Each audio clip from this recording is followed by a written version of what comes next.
I never thought finding a letter could destroy my entire world, but that's exactly what happened last Tuesday.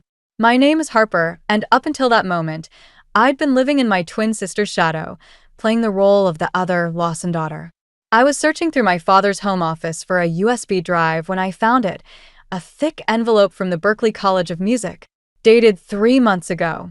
My hands trembled as I read the acceptance letter, along with the full scholarship offer they'd extended. An offer I'd never known about. "What are you doing in here?" I jumped at my father's voice, the letter crinkling in my grip. He stood in the doorway, his expression shifting from surprise to anger as his eyes locked onto the paper in my hands. "When were you going to tell me about this?" I asked, my voice barely above a whisper. "That's none of your concern." He stepped forward, hand outstretched. "Give it to me." "None of my concern?" "It's my acceptance letter." The words came out louder than I intended, echoing through our too-perfect house. "You had no right to hide this from me." "Harper, keep your voice down," he warned, but I was already pushing past him, letter clutched to my chest like a shield. I stormed into the dining room where my mother and Lila were setting the table for dinner, their perfectly coordinated outfits making me feel even more like the family misfit in my ripped jeans and band t-shirt. "Did you know about this?" I demanded, waving the letter. My mother's face paled, and Lila suddenly became very interested in straightening the silverware. "You all knew, didn't you?" "Sweetheart, we were trying to protect you," my mother said, reaching for my arm. I jerked away. "Protect me? From what? Success? Happiness? Following my dreams? From throwing your life away on a pipe dream?" My father cut in, his voice hard. "Your sister is heading to medical school. She has a real future ahead of her. This music nonsense." Nonsense. I laughed, but it came out more like a sob. "They offered me a full scholarship. They think I'm good enough, but you couldn't even give me the chance to decide for myself." "That's enough." His fist came down on the dining room table, making the china rattle. "You're a Lawson. You have responsibilities, expectations to meet. I won't have you wasting your potential on." "On what, Dad? On being happy? On not being exactly like Lila?" The silence that followed was deafening. Lila wouldn't meet my eyes, and my mother looked like she wanted to disappear into her expensive silk blouse. "As long as you live under my roof," my father said quietly, dangerously, "you will follow my rules." End of discussion. I looked down at the crumpled acceptance letter in my hands, then at my perfect twin sister, my controlling father, and my silent mother. In that moment, something inside me snapped. Maybe I shouldn't live under your roof anymore. The words hung in the air like a threat, or a promise. After that explosive dinner, I retreated to my room, hands still shaking as I shoved clothes into a duffel bag. The acceptance letter lay on my bed like a lit fuse, waiting to blow my life apart again. A soft knock at my door made me freeze. "Harper." It was Lila. Of course it was Lila. "Go away," I muttered, but she came in anyway. That was the thing about twins. Personal boundaries didn't seem to exist. She stood there in her perfectly pressed outfit, looking like she'd stepped out of a prep school catalog. "You're not really leaving, are you?" I yanked open another drawer. "Watch me." "You're being dramatic," she said, perching on the edge of my bed. "Just apologize to Dad and—" "Apologize." I spun around, a handful of t-shirts clutched to my chest. "For what? For having dreams? For not wanting to be another cookie-cutter Lawson success story?" Lila flinched. "That's not fair." "No, you know what's not fair? That you knew about this letter and didn't tell me." I watched her face carefully, saw the guilt flash across it. "How long did you know?" She looked down at her hands. 3 weeks. The betrayal hit like a physical blow. 3 weeks? We share everything, Lila. Or at least I thought we did. Dad made me promise. Of course he did. I laughed bitterly. And perfect Lila always does what Daddy says, right? Her head snapped up, eyes flashing. You think this is easy for me? Being the perfect one? Do you have any idea what it's like having to maintain these impossible standards while you get to be you? That stopped me cold. What's that supposed to mean? You get to be different, Harper. You get to revel and play your music and wear whatever you want. Meanwhile, I'm trapped being exactly who they want me to be, and I'm so tired of it I can barely breathe sometimes. I stared at my sister, really looked at her for the first time in years. The perfect posture, the immaculate appearance, it was all armor, I realized. Just like my rebellious attitude was mine. Then why don't you do something about it? I asked, softer now. She stood up, pacing the room. Because someone has to be the good daughter. Someone has to meet their expectations. And since you won't, that's not fair and you know it. Life isn't fair, she snapped, then caught herself. When she spoke again, her voice was controlled, measured, just like our mother's. Look, I know you're angry, but running away isn't the answer. I zipped up my duffel bag. Neither is staying here and letting them crush my dreams. Where will you even go?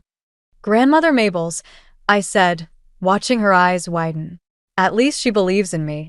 Lila reached for my arm. Harper, please. If you leave, everything will fall apart. I pulled away gently.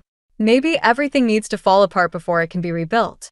She stood there, looking lost in a way I'd never seen before.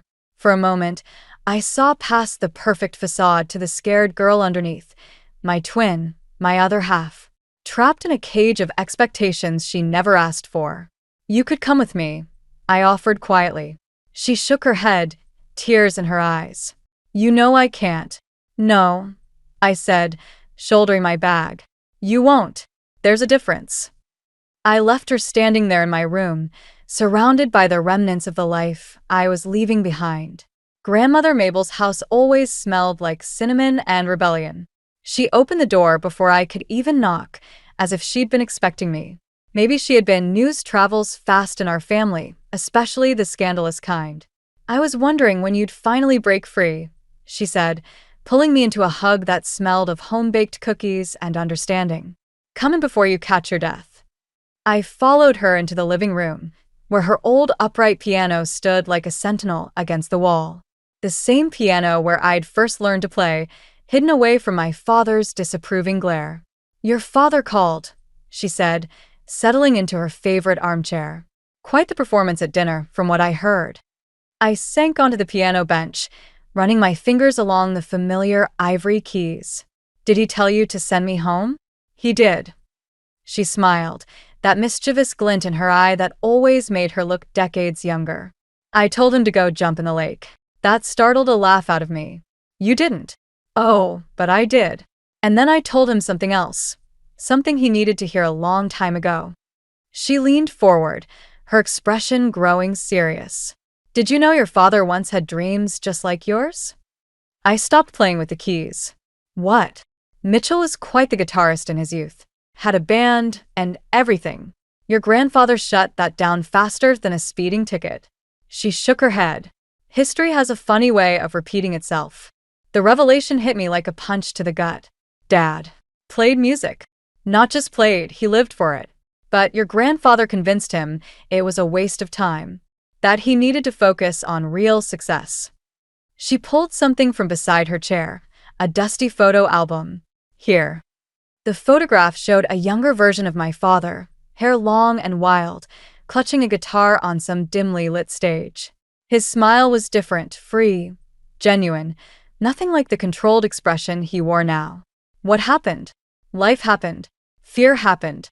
He chose the safe path, and now he's terrified you'll make the same mistakes he did, but in reverse. She closed the album gently.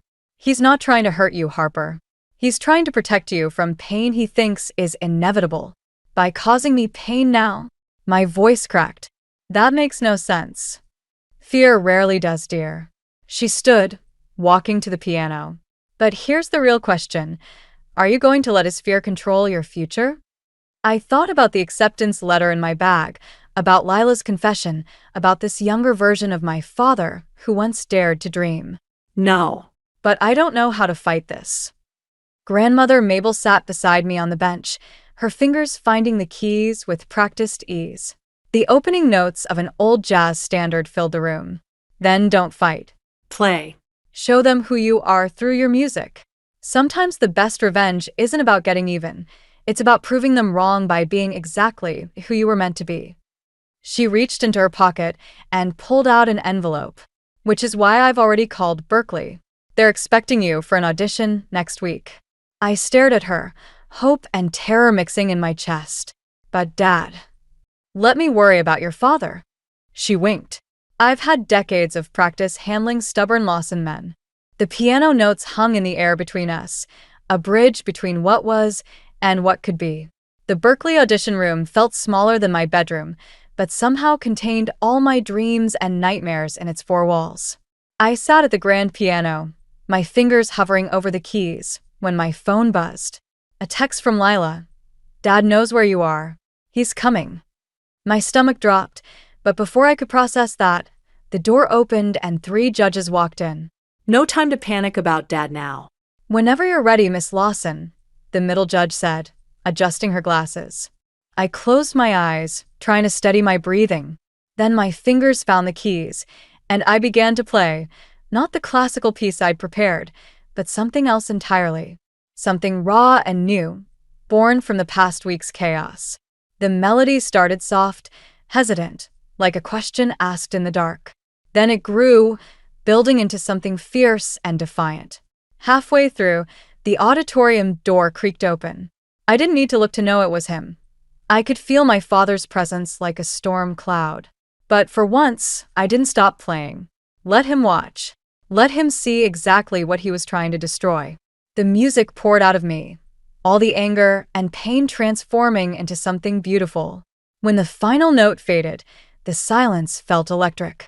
That was unexpected, the first judge said, leaning forward. Was that an original composition? Yes, I answered, my voice stronger than I felt. I wrote it about family and freedom. Interesting choice, departing from your prepared piece, the second judge noted. Risky. Sometimes risks are worth taking, I said, finally daring to glance at the back of the room. Dad stood there, his face unreadable, but something in his stance seemed different, less rigid. Maybe. Well, Miss Lawson, the middle judge said, that was certainly memorable.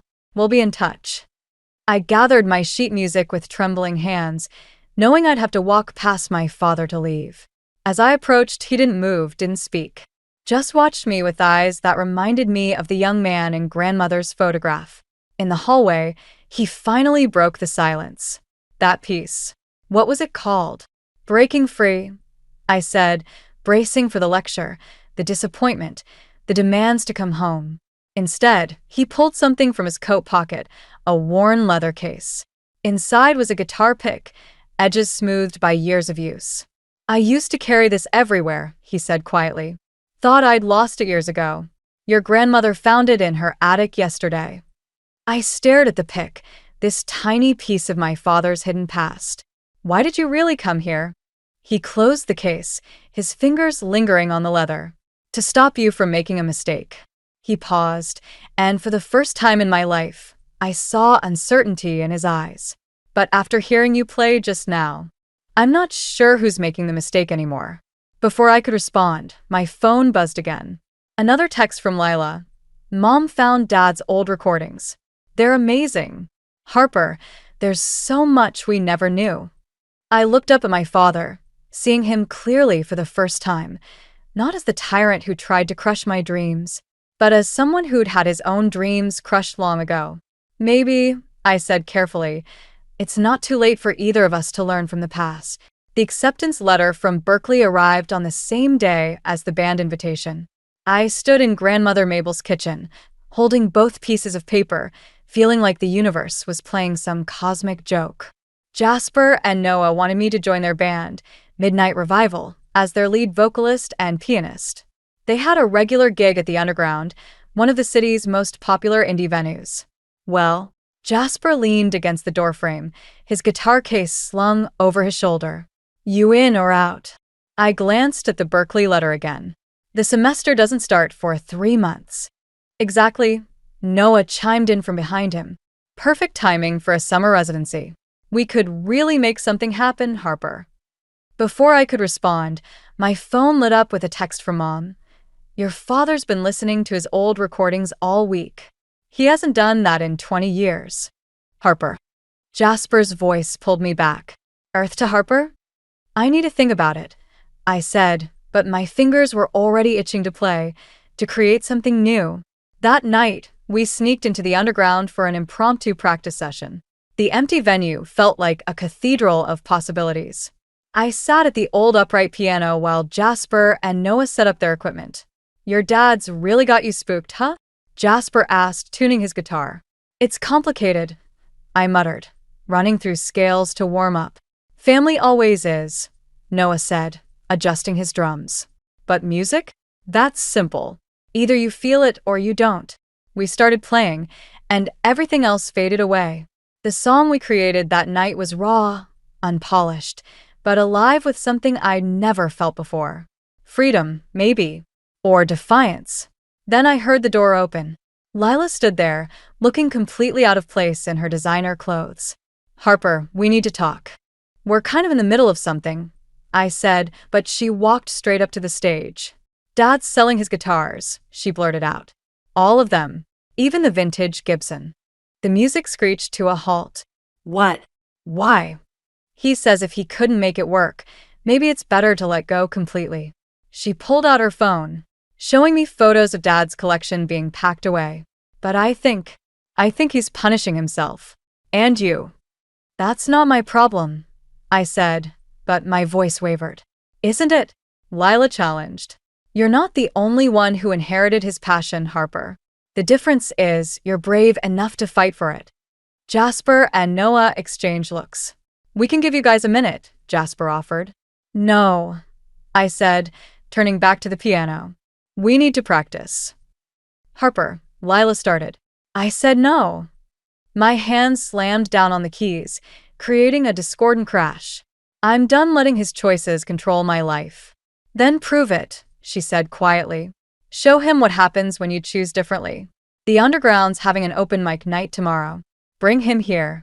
I stared at her, then at Jasper and Noah, who nodded encouragingly. Fine, I said finally, but we do this my way. And Lila, you're going to help me send a message he'll never forget. The smile that spread across my twin's face reminded me of grandmother Mabel's mischievous grin. For the first time in years, we were truly on the same side. The Underground was packed for open mic night, but I couldn't focus on the crowd. All I could see was Dad sitting in the back row, arms crossed, with Mom and Grandmother Mabel flanking him like guards. Lila had somehow convinced them all to come, though I noticed she kept glancing nervously at her phone. Ready? Jasper asked, adjusting his guitar strap. I nodded, even though my hands were shaking. We'd chosen one of Dad's old songs, one I'd found in his recordings. The ultimate act of defiance. Or reconciliation. I wasn't sure which anymore. Then Lila rushed backstage, face pale. Harper, wait. There's something you need to know. And now, please welcome Midnight Revival, the announcer called. Too late. We took the stage, the lights blinding me to everything except the piano keys before me. I leaned into the microphone, heart pounding. This song, I said, is called Second Chances. Some of you might recognize it. The opening notes filled the venue, and I watched Dad's posture stiffen. He knew this song. Of course he did. He'd written it 25 years ago. But halfway through the first verse, the door burst open. A man I'd never seen before strode in, heading straight for our table. Even from the stage, I could see Dad's face drain of color. Mitchell Lawson, the man's voice carried across the room. Still stealing other people's songs, I see. The music screeched to a halt. Dad stood up slowly, looking like he'd seen a ghost. James, what are you doing here? Protecting my intellectual property. The man, James, held up his phone. Your daughter's little performance was being live-streamed. That's my song she's playing. The room went dead silent. I felt the blood drain from my face as understanding hit. Dad hadn't written the song. He'd stolen it. That's not true, I said into the microphone, but my voice cracked. Dad. He wouldn't meet my eyes. Mom looked shocked, and Grandmother Mabel had her hand over her mouth. Show them the contract, Mitchell, James demanded. The one where you signed over all rights to the songs after I caught you passing them off as your own. People were whispering now, phones recording everything. I watched my father, my strict, principled father, crumble under the weight of a decades-old lie. Harper, he finally said, I can explain. Don't bother. I stood up from the piano, nearly knocking over the bench. I get it now. This isn't about protecting me from failure. It's about protecting yourself from the truth. Jasper tried to grab my arm as I stormed past, but I shook him off. Lila called after me. I tried to warn you. I just found out. I pushed through the emergency exit into the alley, gasping for air. Everything I thought I knew about my father, about his lost dreams, about why he'd tried to stop me, it was all built on lies. The door opened behind me. Harper, Dad's voice was quiet. Please let me. Stay away from me. I turned to face him, tears burning my eyes. You're not just a failed musician. You're a fraud. And you tried to make me feel guilty for wanting what you never had the courage to earn honestly. The look on his face told me I'd finally found the perfect revenge. But somehow, it felt like I'd lost everything in the process.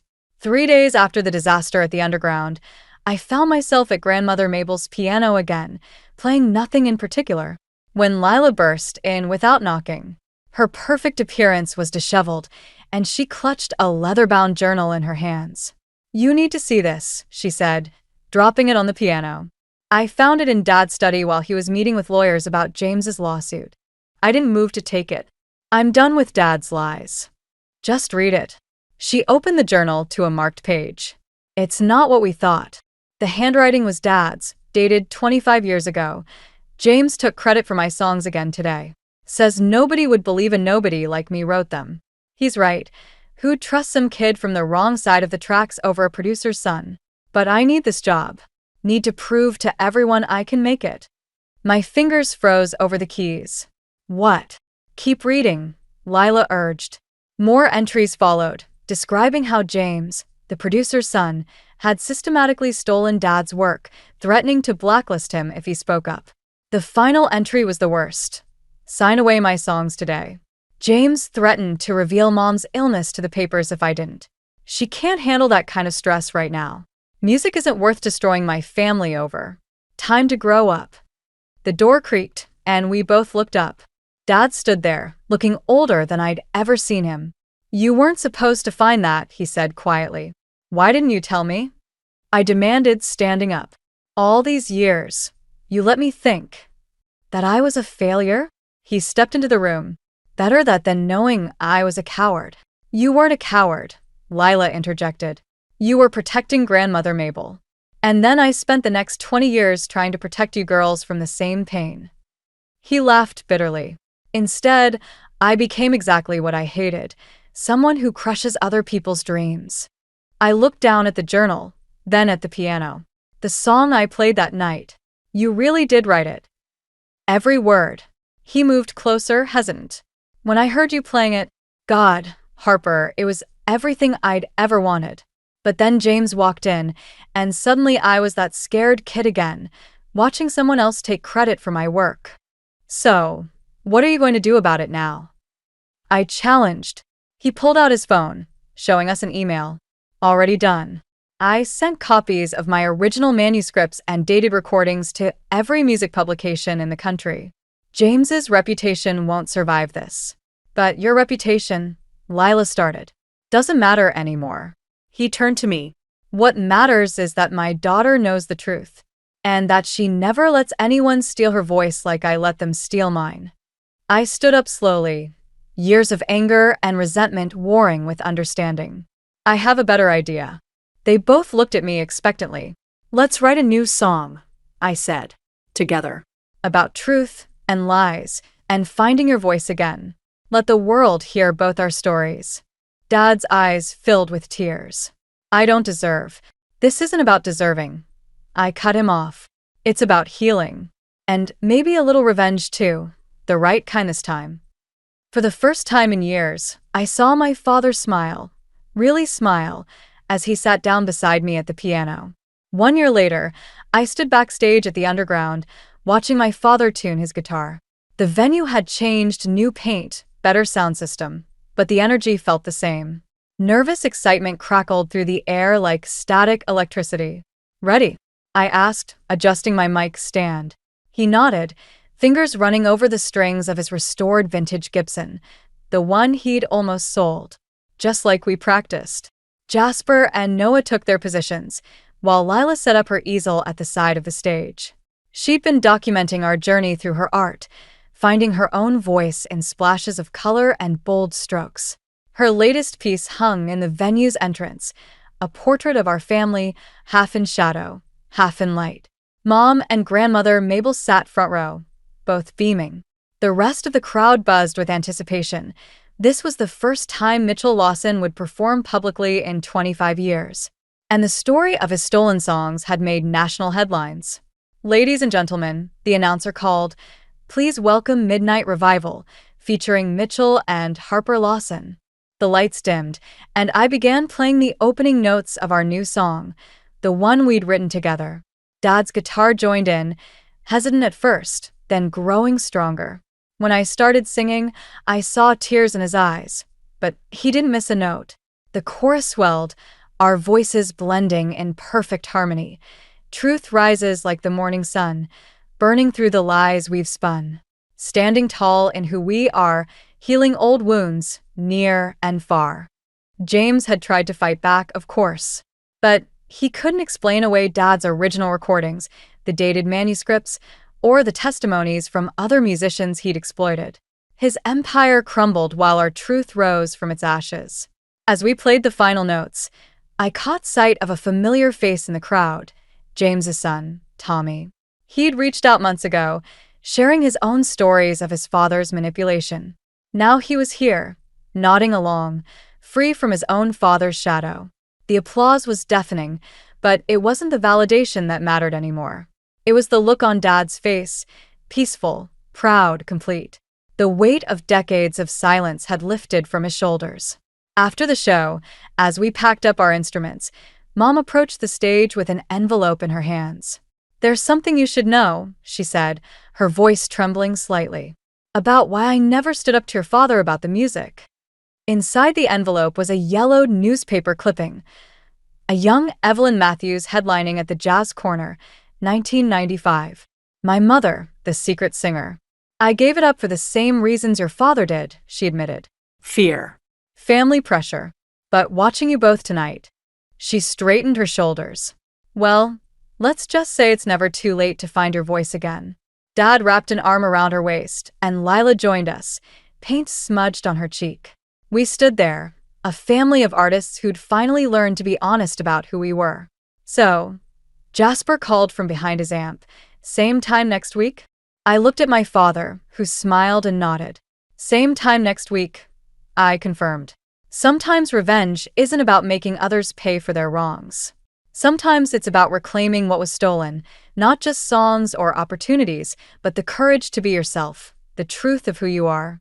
And sometimes, if you're lucky, you find that truth in perfect harmony with the people you love.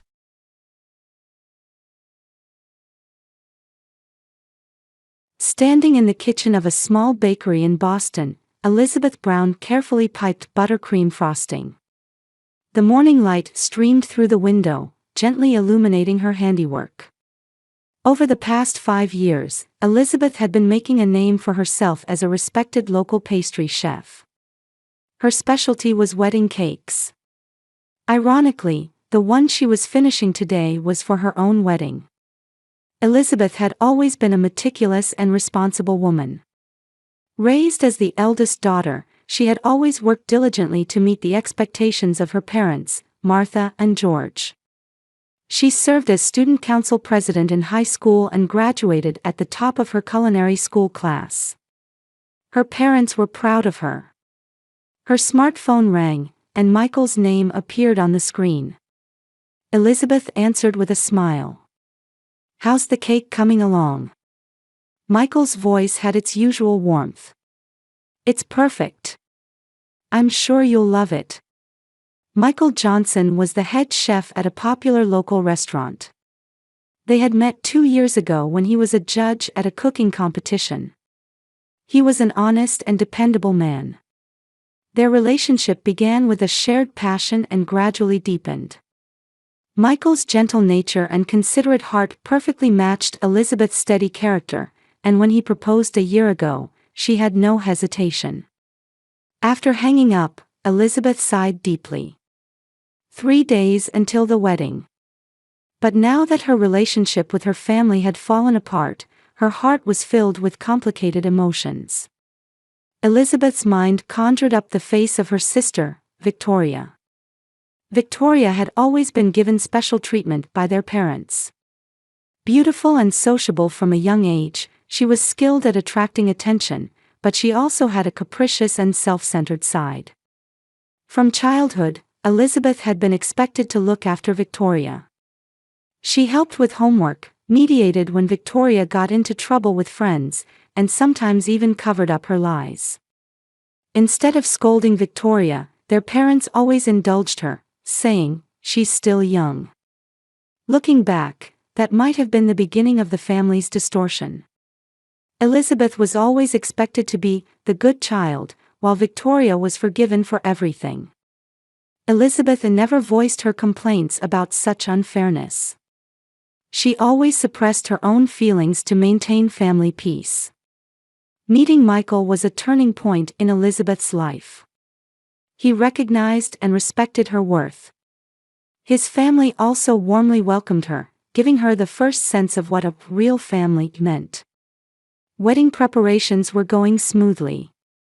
The venue was booked, invitations sent, and the dress chosen. But one big decision remained: whether to invite her sister Victoria.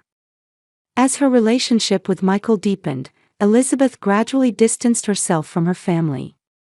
She hadn't realized it herself, but it might have been an unconscious defense mechanism to protect herself. Knowing Victoria's behavior patterns, Elizabeth couldn't believe that she would genuinely be happy for her. And her intuition was right. After the engagement announcement, while Victoria outwardly offered congratulations, flames of jealousy burned in her eyes. Elizabeth tried to ignore it. However, events progressed in a direction far beyond her imagination. On a rainy night, Victoria visited Elizabeth's apartment and made a confession that would forever change her life. From that day on, Elizabeth made the painful decision not to invite her sister to the wedding. And now, as the price of that decision, she had been cut off from her entire family. Her parents, Martha and George, condemned Elizabeth without hearing her reasons, declaring that she was no longer family. They even urged relatives to skip the wedding, trying to completely isolate Elizabeth. As she finished the cake, tears welled up in Elizabeth's eyes. The day after tomorrow at the wedding, the family seats would be empty. Yet she had no regrets. She was prepared to start a new life surrounded by Michael, his family, and true friends. 6 months ago, still wrapped in the joy of accepting Michael's proposal, Elizabeth had visited her childhood home to share the good news with her family. Her parents had shed tears of joy and planned a dinner to formally welcome Michael into the family. But Victoria had been absent, having messaged that she would be late due to a party with friends, which Elizabeth hadn't thought much of at the time. The following week, Elizabeth met Victoria at a cafe. She intended to tell her sister about the engagement in person and ask her to be a bridesmaid. As she waited with coffee, Victoria arrived 20 minutes late. Typical. "Congratulations," Victoria said brightly. "Someone finally chose you." Elizabeth ignored the sardonic remark and began talking about wedding plans. However, Victoria's attitude gradually changed. What appeared on her face wasn't joy, but rather some sort of malicious satisfaction. "Michael is really wonderful, isn't he?" Victoria said, stirring her coffee. "Those eyes, those lips, especially amazing in bed." Elizabeth's hands trembled. "What are you saying? You don't know." Victoria feigned surprise. "Last month, I spent some intimate time with Michael. I met him to discuss something for you, but after a few drinks, well, you can guess the rest.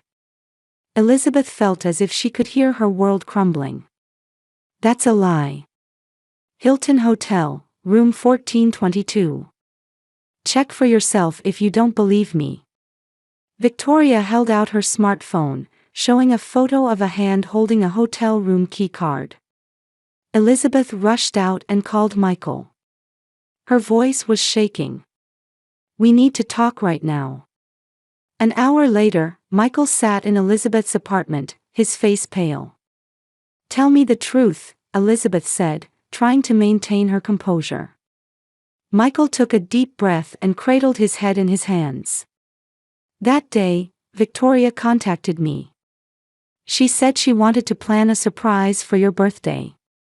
We were having drinks and discussing it, but the next thing I remember is waking up in a hotel room with a headache. What happened? Elizabeth's voice trembled. Honestly, I barely remember anything. Like she said, something might have happened, Michael said painfully. But please believe me. If I had been conscious, I would never have done such a thing. I love you. Only you. Elizabeth silently stared out the window. Rain pounded the glass, seeming to reflect the storm in her heart. Can we check the hotel's security cameras? Michael suddenly suggested. To see what condition I was in. A few days later, with the cooperation of the hotel's security manager, Elizabeth reviewed the surveillance footage. It showed Victoria practically dragging a clearly intoxicated Michael into the room. Further investigation revealed a high likelihood that some drug had been mixed into Michael's drink.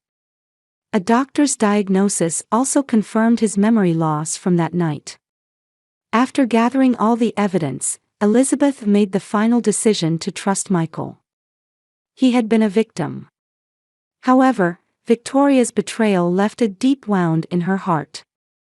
On the day of the engagement party, Elizabeth called Victoria into a separate room. Don't come to the wedding, Elizabeth said quietly but firmly. Don't ever be part of my life again. The blood drained from Victoria's face. You're joking, right?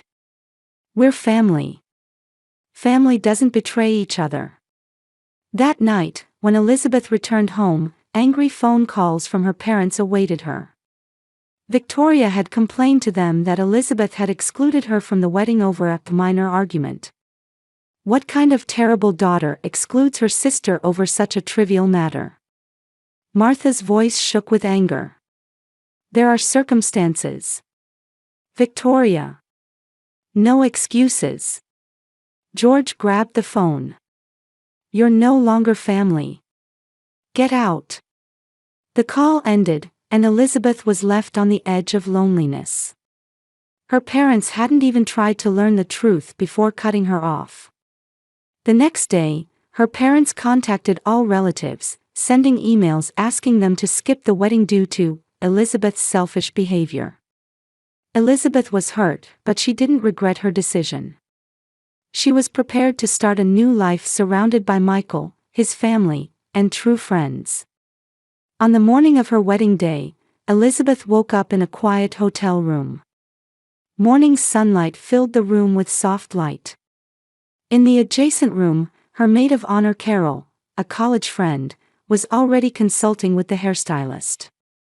Elizabeth sat on the bed and took a deep breath. She had long dreamed of this day, but complicated emotions swirled within her. A wedding was supposed to be the happiest day of one's life. But a wedding without family, that was far from what she had imagined. Are you okay? Carol asked worriedly as she entered the room. Elizabeth tried to smile, but at that moment, tears spilled out. Carol said nothing, just held her tightly. A wedding without family, Elizabeth sobbed. This isn't how it was supposed to be. You have us, Carol said quietly. Michael, his family, and your true friends. Blood ties aren't the only kind of family. People connected by heart are your real family. Elizabeth nodded slowly. Carol was right.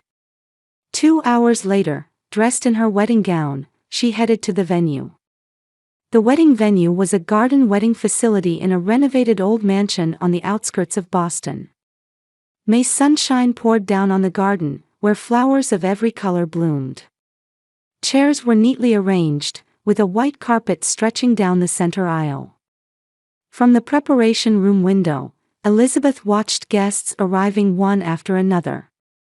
Michael's parents, his 3 siblings and their families, relatives.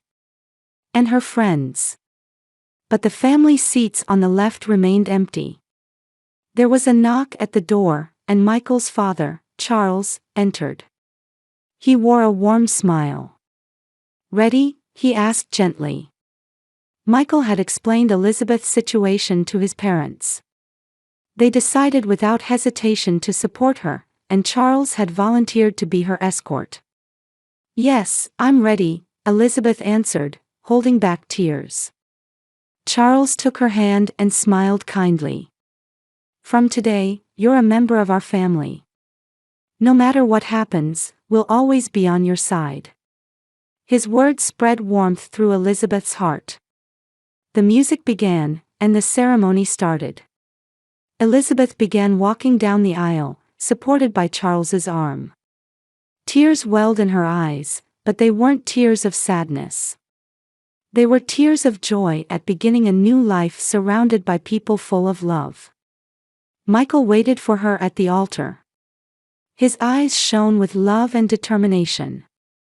They exchanged vows and rings.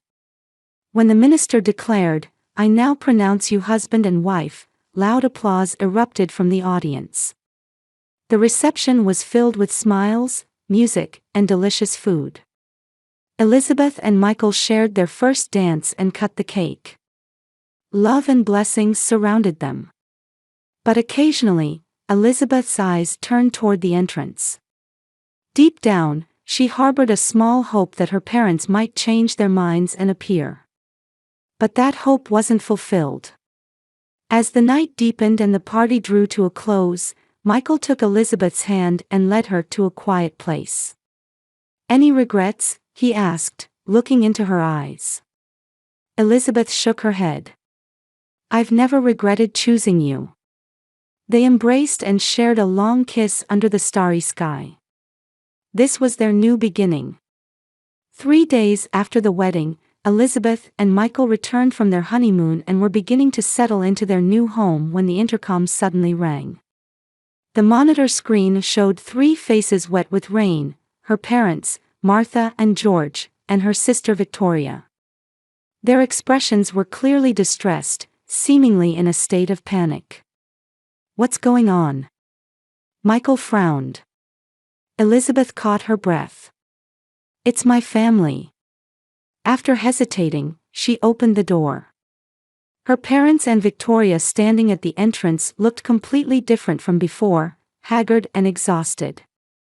Her mother Martha's eyes were red as if from crying, her father George's shoulders were drooping, and Victoria wore a frightened expression.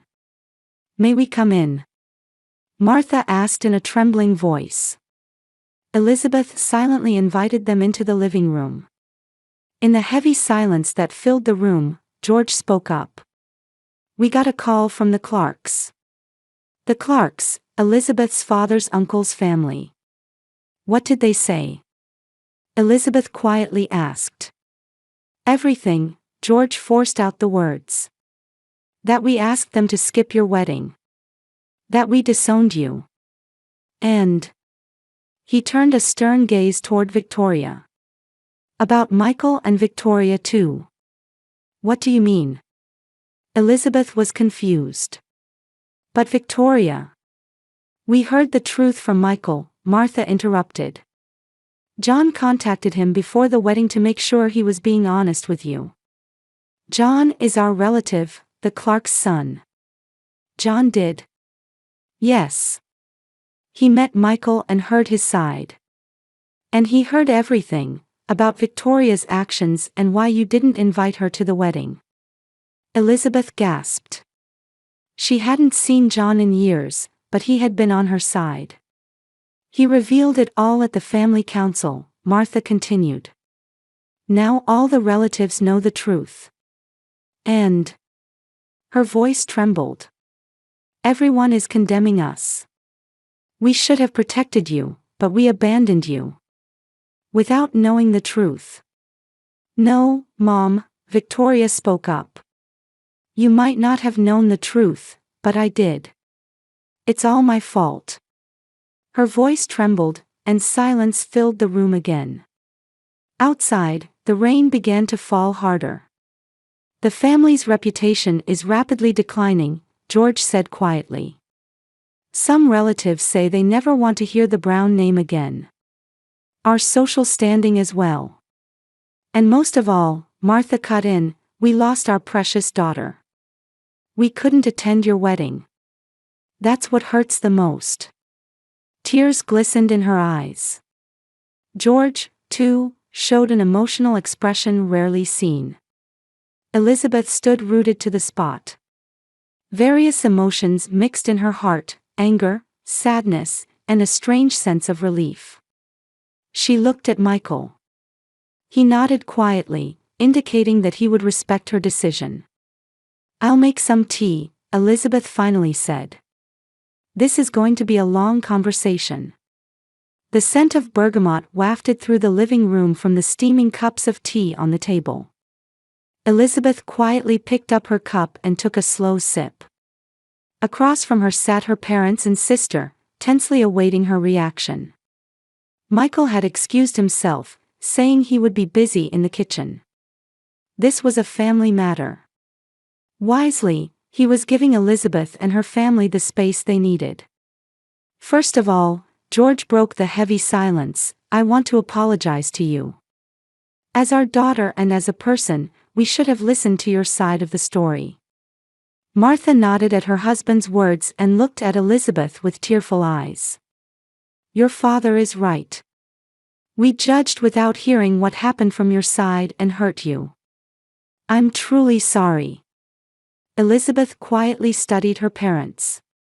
Their apologies seemed sincere.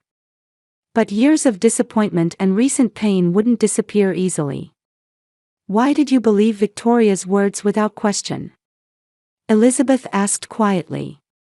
You've always taken her side, but did you think I would exclude my sister from my wedding without reason? Her parents were at a loss for words and looked at each other. Years of family dynamics were condensed in this moment. You were always so responsible, Martha said. Victoria was more emotional and vulnerable. In our attempts to protect her, we didn't notice that you were being hurt. You didn't just not notice, Elizabeth's voice was calm, but anger lurked beneath. You didn't care. You always thought I'd be the good child, never saying anything, accepting everything. Silence filled the room. It was an undeniable truth. You know what? Elizabeth continued. According to Michael's testimony, Victoria deliberately called him out, got him drunk, and took him to a hotel. A doctor's diagnosis confirms Michael's memory loss. He claims nothing actually happened but. Elizabeth stared at Victoria. Her sister lowered her head, shoulders trembling. Tell the truth, Elizabeth said to her sister. It's time to end all the lies. Victoria slowly raised her face. Her makeup was smeared with tears, and her usually confident expression was gone. I really tried to seduce him, she admitted in a hoarse voice. But he refused.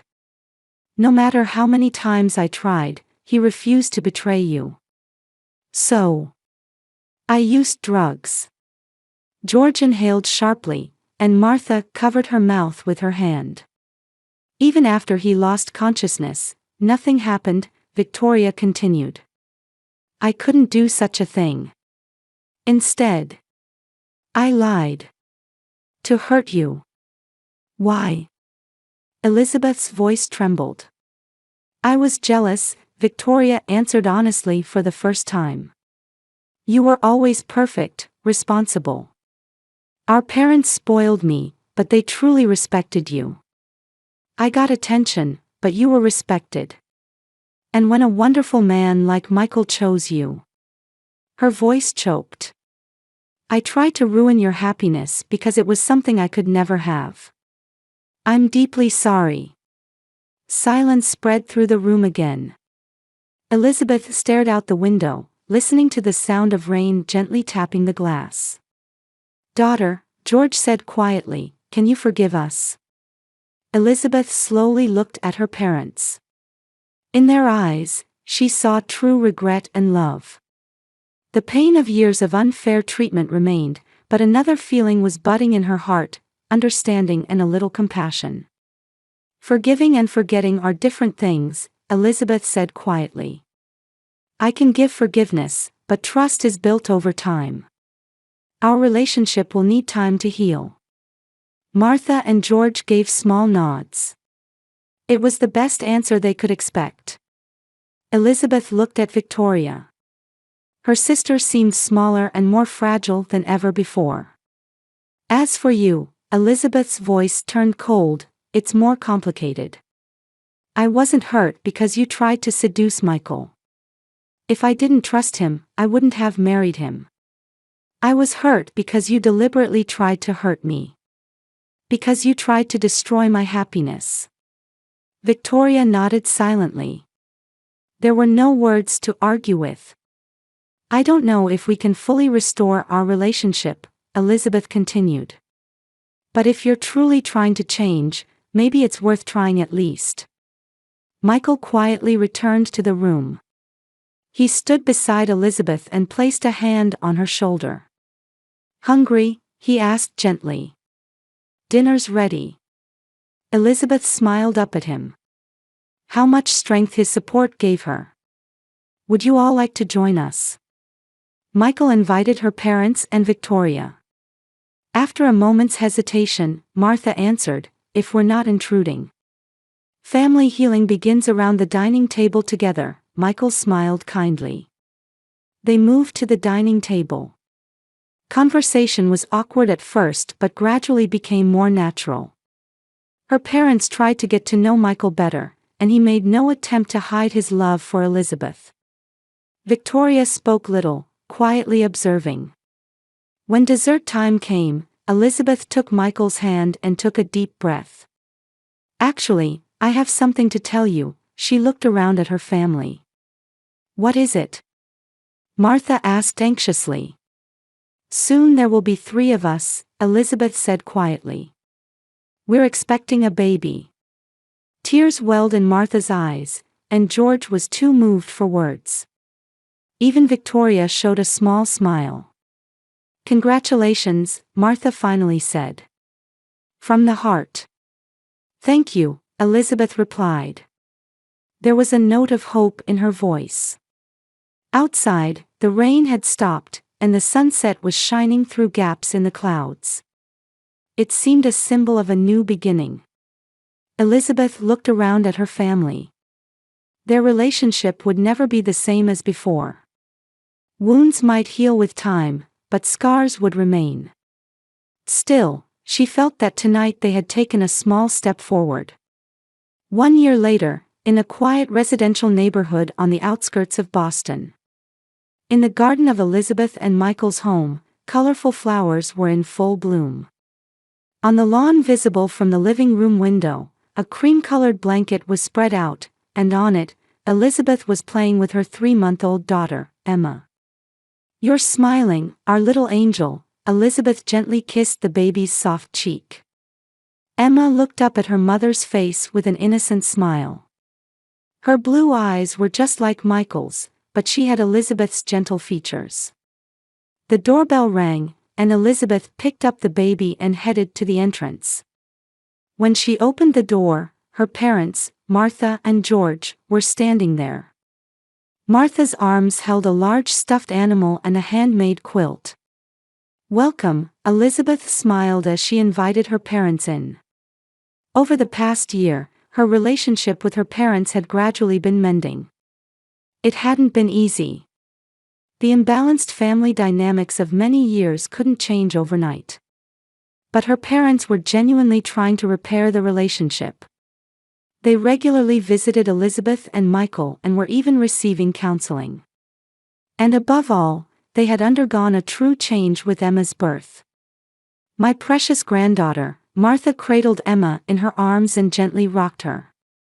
Grandma's treasure. George placed his hand on his daughter's shoulder. How are you doing? I'm fine, Dad, Elizabeth answered. My new pastry creations are well received, and Michael is busy with his new menu.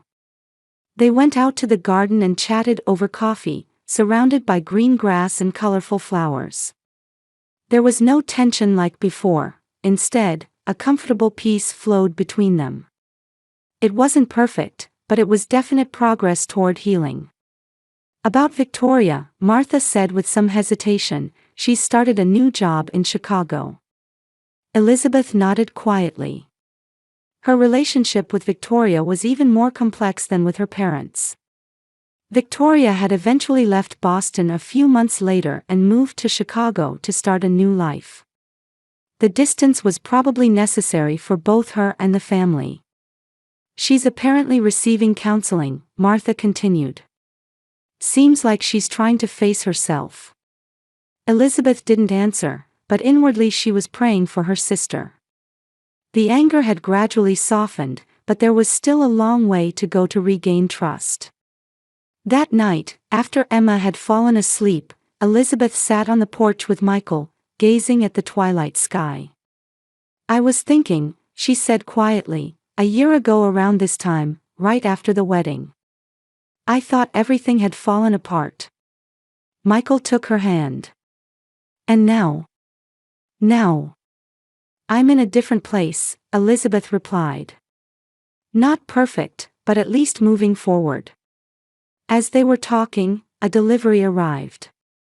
A small package was left at the front door, and the deliveryman departed. When Elizabeth opened the package, inside were a tiny pair of baby shoes and a handwritten card. To my beloved niece. Hoping your smile will someday forgive my mistakes. Victoria. Tears welled in Elizabeth's eyes.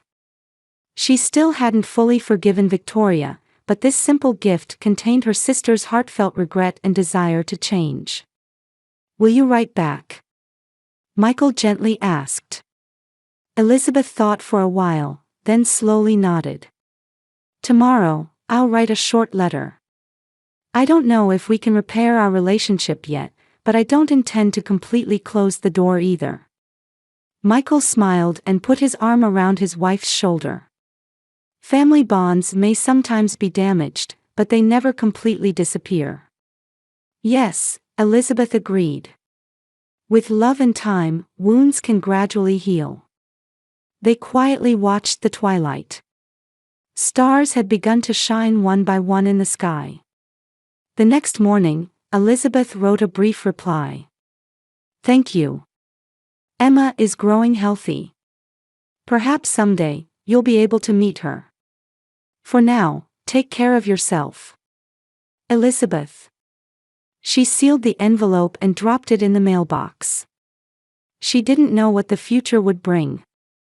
Complete reconciliation wasn't guaranteed. But today, she had taken a small step. It was a step of hope. Elizabeth returned home and leaned over her daughter's cradle. Emma was breathing peacefully in her sleep.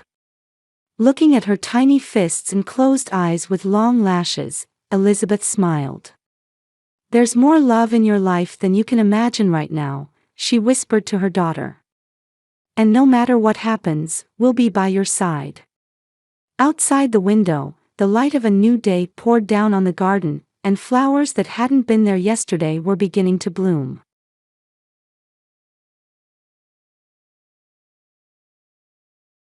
In the small town of Oak Ridge in Westchester County, Carol Wilson worked as a pharmacist whom the locals relied upon.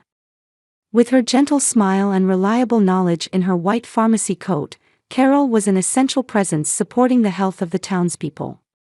Carol had divorced Michael 5 years ago and now lived with her daughter Emily, who had turned 10. Mom, what's for dinner tonight? Emily asked as she returned from school and picked up an apple from the kitchen counter. Well, how about chicken pot pie? Your favorite, Carol answered as she took ingredients out of the refrigerator. Emily was a quiet, reserved girl with brown eyes just like her mother's and golden-tinged hair inherited from her father. She preferred expressing herself through music rather than words, and when she played the piano, her expression came alive as if she were a different person. Carol took pride in her daughter's talent. I can play Chopin's Prelude for tomorrow's piano lesson, Emily said, looking slightly embarrassed. Really? That's wonderful. Would you play it for me? Before dinner is ready. Emily nodded and headed toward the piano in the living room. This should have been a happy everyday scene at home. However, a shadow always lingered in a corner of Carol's heart. It was her relationship with her family. Carol's parents, Martha and George, once ran a well-regarded Italian restaurant called Collins in Oak Ridge, but they had now retired and were living a comfortable life in a house with a spacious yard on the outskirts of town. Carol also had a younger sister, Diane, who worked at a local real estate company. Diane had energetic twin boys, Jason and Joshua. Though only 8 years old, they were children often talked about for their liveliness and intelligence. Emily, are we going to Grandma and Grandpa's house this weekend? Emily asked one day. Carol couldn't hide her startled expression. Why? Do you want to go? Not really, but Jason and Joshua were saying at school that they got a new game console. Carol and Diane's relationship had been complicated since childhood. Her parents had always favored Diane and treated her specially. While Carol was made to help with household chores as the responsible eldest daughter, Diane was raised being pampered as the cute second daughter. When Carol mentioned the unfairness, her parents would invariably admonish her with, "Because you're the eldest," and eventually, she came to accept it and give up. Even after becoming adults, that relationship hadn't changed. At family gatherings, Carol's topics were passed over briefly, and instead, the conversation would typically become lively with boastful stories about Diane's children. Still, Carol tried to maintain a relationship with her family. She wanted to give Emily the presence of good grandparents. Amid all this, an invitation arrived for Carol last week. It was for her college friend Jennifer's wedding. Carol smiled quietly. Jennifer was one of the few friends who had continued to support her even after her divorce. She wanted to sincerely congratulate her friend who had finally found happiness she once thought was beyond reach. Emily, what would you like to do while Mom goes to the wedding? Should we have someone come over? Or, how about staying at Grandma and Grandpa's house? Emily suggested. Carol hesitated for a moment. She felt something was off about leaving her daughter at her parents' house. However, seeing Emily's expectant expression, she couldn't find a reason to refuse. When she picked up the phone and called her mother Martha, she happily agreed to take Emily. Of course, Carol. We'd love to see our granddaughter after so long. Emily can play the piano too, so we're looking forward to it. Honey, are you sure about this? Carol asked Emily with a worried look after hanging up the phone. Emily smiled calmly. It's fine. I'm looking forward to playing the piano with Grandma. Well, then I'll ask them. I'll come pick you up tomorrow evening. Carol stroked Emily's head and began preparing for the next day.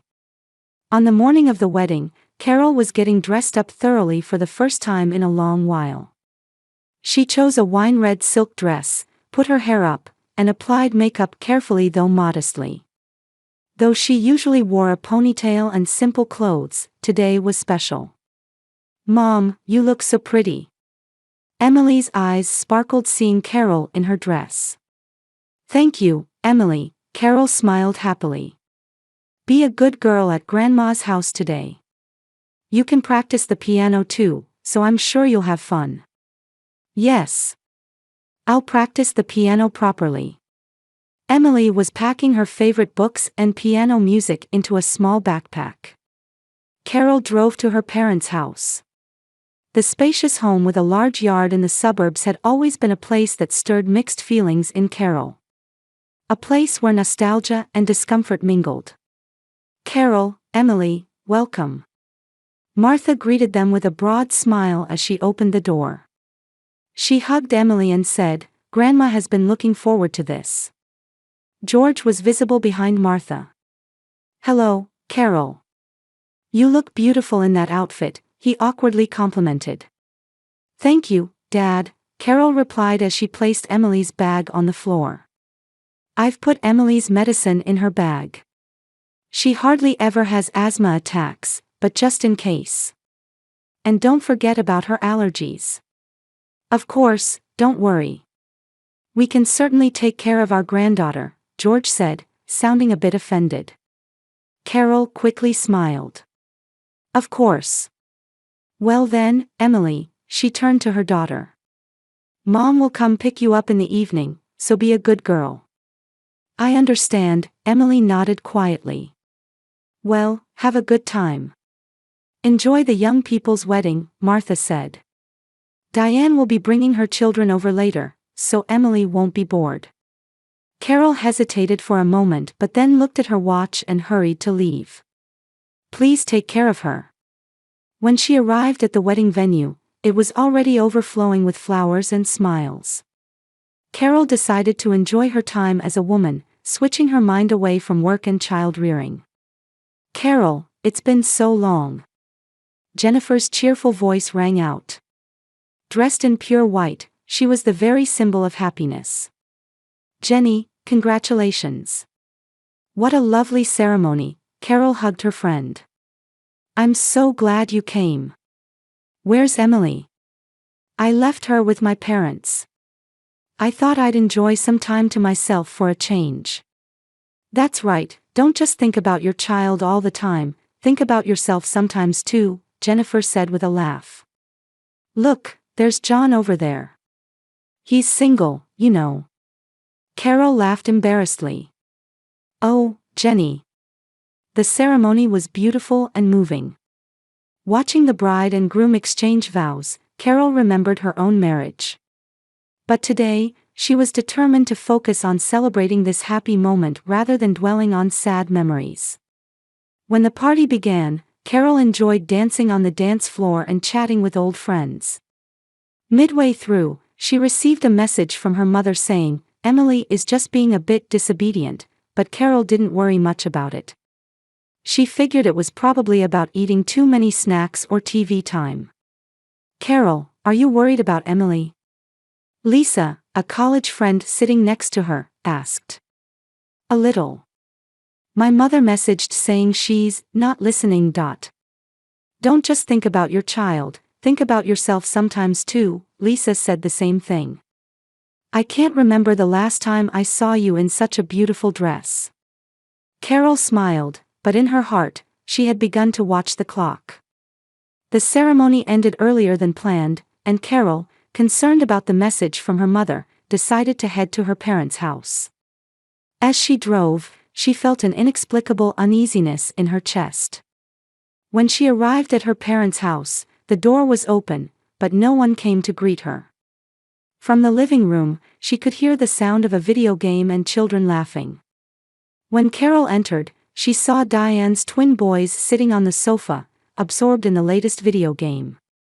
"Hello, Jason, Joshua," Carol called out, but the two continued playing, engrossed in their game. Hearing water sounds from the kitchen, Carol headed in that direction.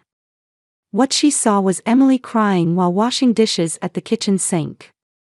A mountain of dishes was piled in front of Emily. Beside her, Martha was drinking coffee and chatting happily with Diane. What on earth is going on here? Carol couldn't contain her anger. "Oh, you're early," Martha turned around. Her expression showed not the slightest hint of guilt. "Why are you making my daughter wash dishes?" Carol asked in a trembling voice. "This child wouldn't listen, so this is punishment. She's working as a maid because she was bad," Martha said with a laugh, as if it were perfectly natural. Diane smirked and said, "My children are good, so they're playing games." Carol was speechless. Looking at Emily's face, she saw her looking up with red, swollen eyes, as if pleading. Without a word, Carol stood at the sink, wiped Emily's wet hands with a towel, and gently lifted her up. Carol didn't say anything but left the kitchen holding Emily tightly. Seeing her child's tear-stained face, she felt a pain like her chest was being squeezed. "Hey, where are you going?" "We were still talking," Martha called out. "Yes, aren't you going to have some cake?" Diane added. "I bought it especially for today." But Carol didn't look back. Still holding Emily, she passed through the living room. Jason and Joshua briefly looked up from their game, saw their cousin crying, but immediately returned their focus to the screen. When she reached the entrance, Carol picked up Emily's backpack and opened the door. "Carol! What's going on?" George hurried out from the living room. "Where are you going?" "Home," Carol answered briefly. "I never intend to bring Emily here again." "What are you saying?" "A little discipline." Carol interrupted her father. "Discipline? What you were doing wasn't discipline. That was abuse." "You're exaggerating." Martha appeared at the entrance. "We just had her help out a little." Carol ignored her mother and put Emily in the car. After fastening the seatbelt and gripping the steering wheel, she finally took a deep breath. Once in the car, Emily finally began to cry audibly. "I'm sorry, Mom. I didn't do anything wrong, but..." she said between sobs. "Of course, you didn't do anything wrong. It was my fault for taking you there," Carol said, looking at Emily's face in the rearview mirror. "Do I never have to go back there again?" "No, absolutely not," Carol answered with determination. When they got home, Carol gently seated Emily on the sofa and made her some warm cocoa. The two sat side by side, silent for a while. "What happened?" Carol finally asked quietly. Emily shrugged her small shoulders. "Grandma said it's better to learn housework than to play the piano. And then, when I said I wanted to play the piano, Grandma got angry." Her voice was trembling. "And so you were made to wash dishes." Emily nodded. Jason and Joshua were playing with a new game. "Grandma said they're special because they're boys." Carol closed her eyes. It felt like her own childhood was repeating itself. That night, after Emily had fallen asleep, Carol made a decision. She would never take her daughter to that house again. And she herself would have as little contact as possible. 3 months passed. Carol kept contact with her parents to a minimum and didn't let them see Emily. Phone calls came several times, but Carol dismissed them with a simple, "I'm busy." Messages came from Diane as well, but she didn't reply. Emily focused on her piano lessons and practiced hard for the next competition. Carol concentrated on her work at the pharmacy, trying not to think about her family. "Emily, what about the next competition?" Carol asked her daughter one evening. "I want to enter." "But, will Grandma and Grandpa come?" There was anxiety in Emily's eyes. "No, don't worry. We'll make it a day just for you," Carol smiled, but inside she felt a loneliness. Originally, the whole family should have been celebrating Emily's growth together. Then one day, Carol received an emergency call from her mother while at work. Her father had been hospitalized with a heart attack. Martha's voice on the phone was not in its usual confident tone, but trembling. "Carol, your father," Martha said tearfully. He suddenly clutched his chest. With mixed feelings, Carol immediately arranged for a substitute pharmacist and headed to the hospital. While riding the elevator, she wondered why she was so upset. It was a mixture of anger and concern. Entering the hospital room, Carol was confronted with the feeble figure of her father lying in bed. With an oxygen mask on and surrounded by monitors, George was far from his usual dignified self. Martha sat in a chair, holding her husband's hand. "Carol, you came." Martha looked up with tearful eyes. "How is father's condition?" Carol asked calmly. "His life is out of danger, but thinking about the future." Martha's voice trailed off. According to the doctor's explanation, George's recovery would require long-term rehabilitation, and home care would be essential. It was clear that Martha couldn't handle it alone. "What about Diane?" Carol asked. "I called her, but she hasn't come yet," Martha answered, looking tired. Just then, Diane rushed into the hospital room. "Dad," she cried, hurrying to the bedside. After a while, the three stood in the hospital corridor, discussing the future. The doctor had explained that weekly visiting nurses and daily family care would be necessary. "I'm sorry, but I have work and I need to take care of the children, so I can't help every day," Diane apologetically said. "But..." Martha looked confused and lost for words. "Why don't you ask Carol? She's a pharmacist, so she knows about medications." Diane looked at Carol. Carol felt a sense of ironic destiny. Now, her parents and sister needed her help. Though she hadn't forgotten their treatment of Emily, considering her father's life was in danger, she couldn't simply refuse. "I'll think about it," she answered briefly. When she returned home, Emily was doing her homework after coming back from school. Carol quietly sat next to her daughter and briefly explained what had happened today. "Is Grandpa okay?" Emily asked worriedly. "His life isn't in danger, but it's going to be difficult for a while." After thinking for a moment, Emily showed an unexpected response. "Mom, Grandpa is having a hard time, right? Why don't you help them?" "But they hurt you." Carol looked into her daughter's face in surprise. "I've been thinking I want to be a nurse." "Isn't helping people the job?" Emily said with a serious expression. Carol's chest tightened at the words of her 10-year-old child. She felt both pride and remorse that her daughter had grown into such a compassionate child. She hugged Emily. "You're right, just as you say." The next day, Carol visited her parents' house and offered to help with her father's care several times a week. However, she did so on the condition that she wouldn't bring Emily.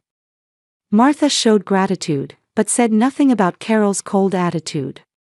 A few weeks after Carol began helping with the care, her father's condition gradually improved. George worked hard at rehabilitation, and slowly became able to do more things on his own. Carol used her expertise to manage medications and measure blood pressure.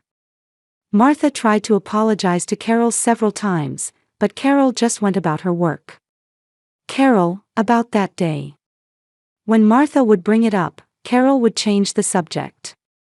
"I've written down Dad's blood pressure records here. Show it to the nurse when she comes." However, at one point, Father George took Carol's hand and began to speak in a weak voice. "Carol, I want to apologize for that day. We were wrong. Dad, just rest now." Carol tried to remove her hand. "No, let me say this. We treated your daughter terribly. I'm ashamed." George's voice was small, but his words carried weight. There were tears in George's eyes. Carol didn't know how to respond, but she squeezed her father's hand back. George's condition gradually recovered. As he continued rehabilitation and could little by little stand on his own feet, vitality returned to his expression. Before she knew it, Carol was visiting her parents' house 3 times a week to help with her father's recovery. One day, as Carol was measuring her father's blood pressure, George quietly said, "Carol, how is Emily doing these days?" For a moment, Carol was at a loss for words. Emily's topic had been taboo until now. "She's fine. She's working hard at her piano practice." "I see." George gazed out the window. "I'd like to hear her play again." Carol studied her father's profile. His eyes seemed to reflect genuine regret. Thinking that, the hard lump in the depths of her chest felt like it softened a little. Diane continued to prioritize her own life and was hardly involved in the caregiving. When she occasionally showed up, she would typically make excuses like, "I'm busy with the children's school events." In the past, Carol would have felt irritated by this, but now, strangely, her heart was calm. She had come to believe that her sister should live by her own values. Meanwhile, Emily won a piano competition and earned the right to participate in a regional competition. A small article was published in the local newspaper, and Carol proudly kept the clipping in her wallet. "Mom, isn't it amazing? I can go to the regional competition." Emily jumped with joy on the day she heard about her victory. "It really is amazing. Emily, I'm so proud of you," Carol hugged her daughter. It was a moment when all her hard work had paid off. Emily suddenly took on a serious expression and said, "Can I tell Grandma and Grandpa too?" Carol looked at her daughter in surprise. "Really? Are you okay with that?" Emily thought for a while, then quietly nodded. "Yes. Grandpa is sick and having a hard time, right? So I thought if he knew I'd won, it might cheer him up a little." Carol felt a warmth in her chest at her daughter's kindness. She was grateful that her child had grown up with a heart much purer than the anger and resentment she herself had harbored. The next day, Carol told her parents about Emily's competition victory. Martha showed a surprised expression and immediately said she wanted to attend the regional competition as well. But Carol was cautious. "I can't let you see her until you apologize to Emily directly," she said firmly. Since then, she's been afraid to play the piano in front of people. She's finally overcome that and been able to enter competitions. Martha quietly nodded. "I understand. I'm truly sorry. I want to meet her and apologize." Carol looked into Martha's eyes.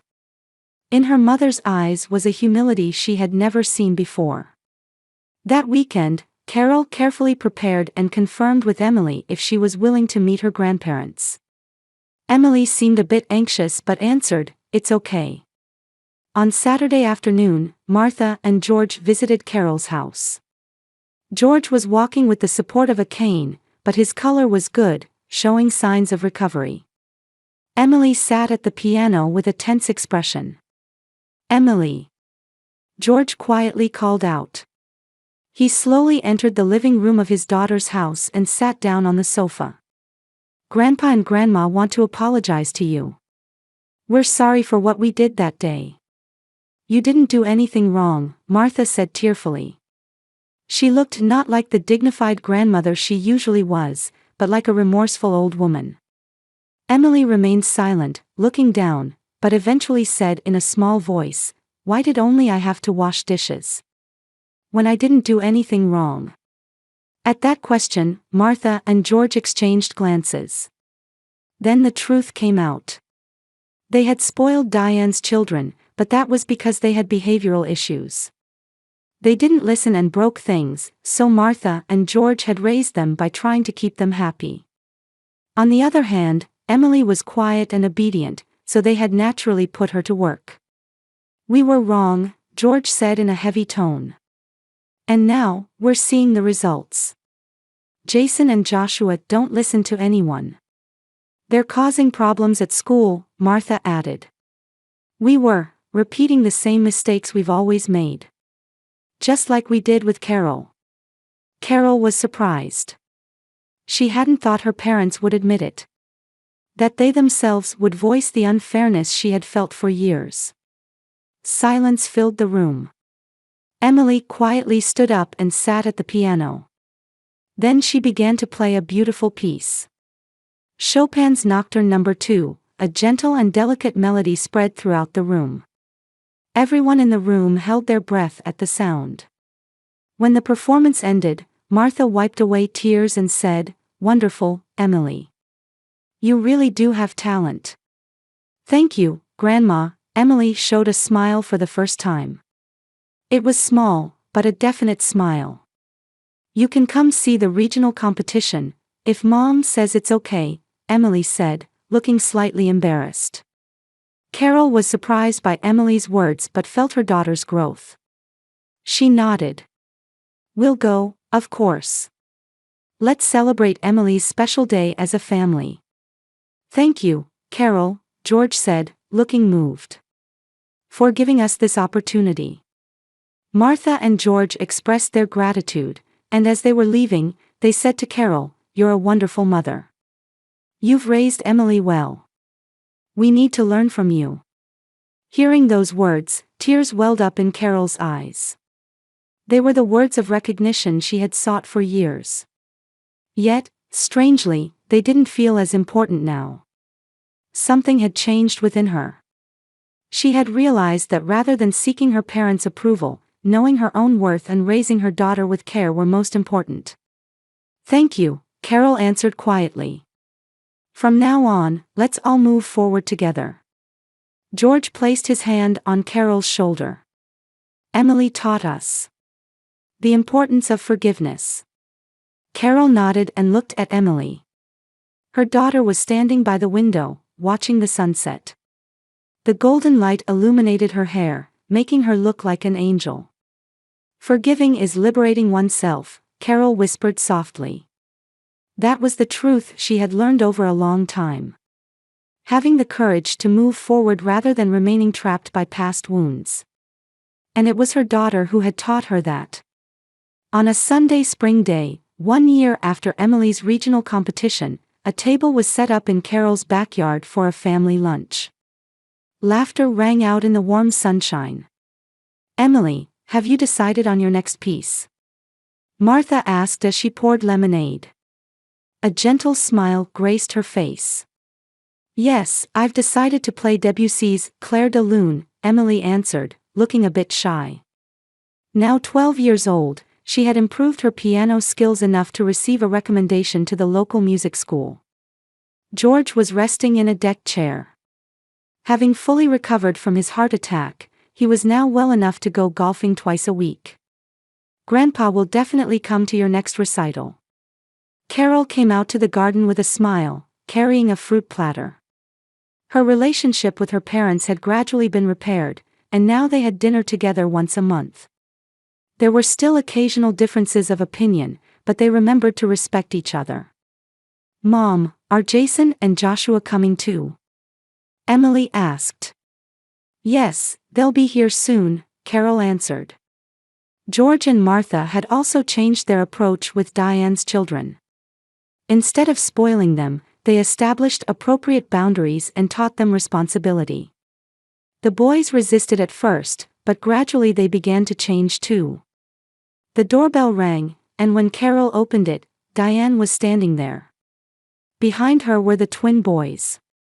They greeted her more politely than before. "Sorry we're a little late," Diane said.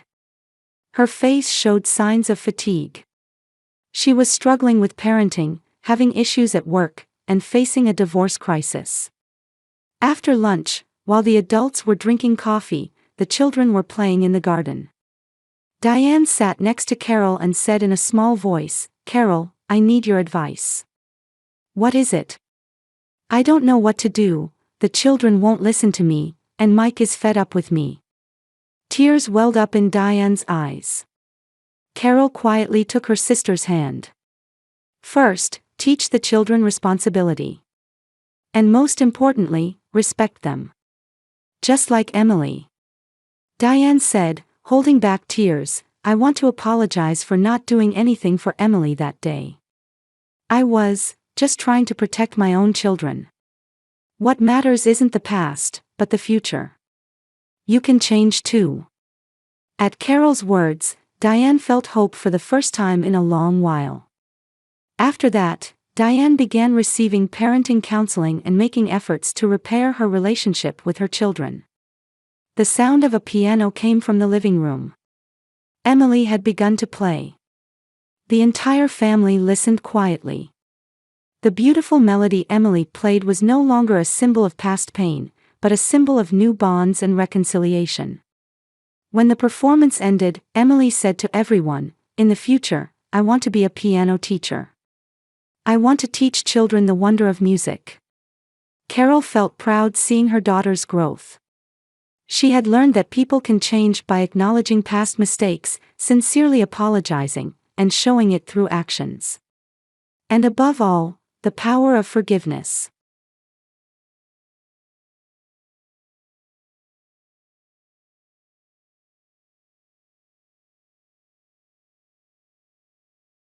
In the dimly lit kitchen, Olivia Bradley was struggling with her household accounts.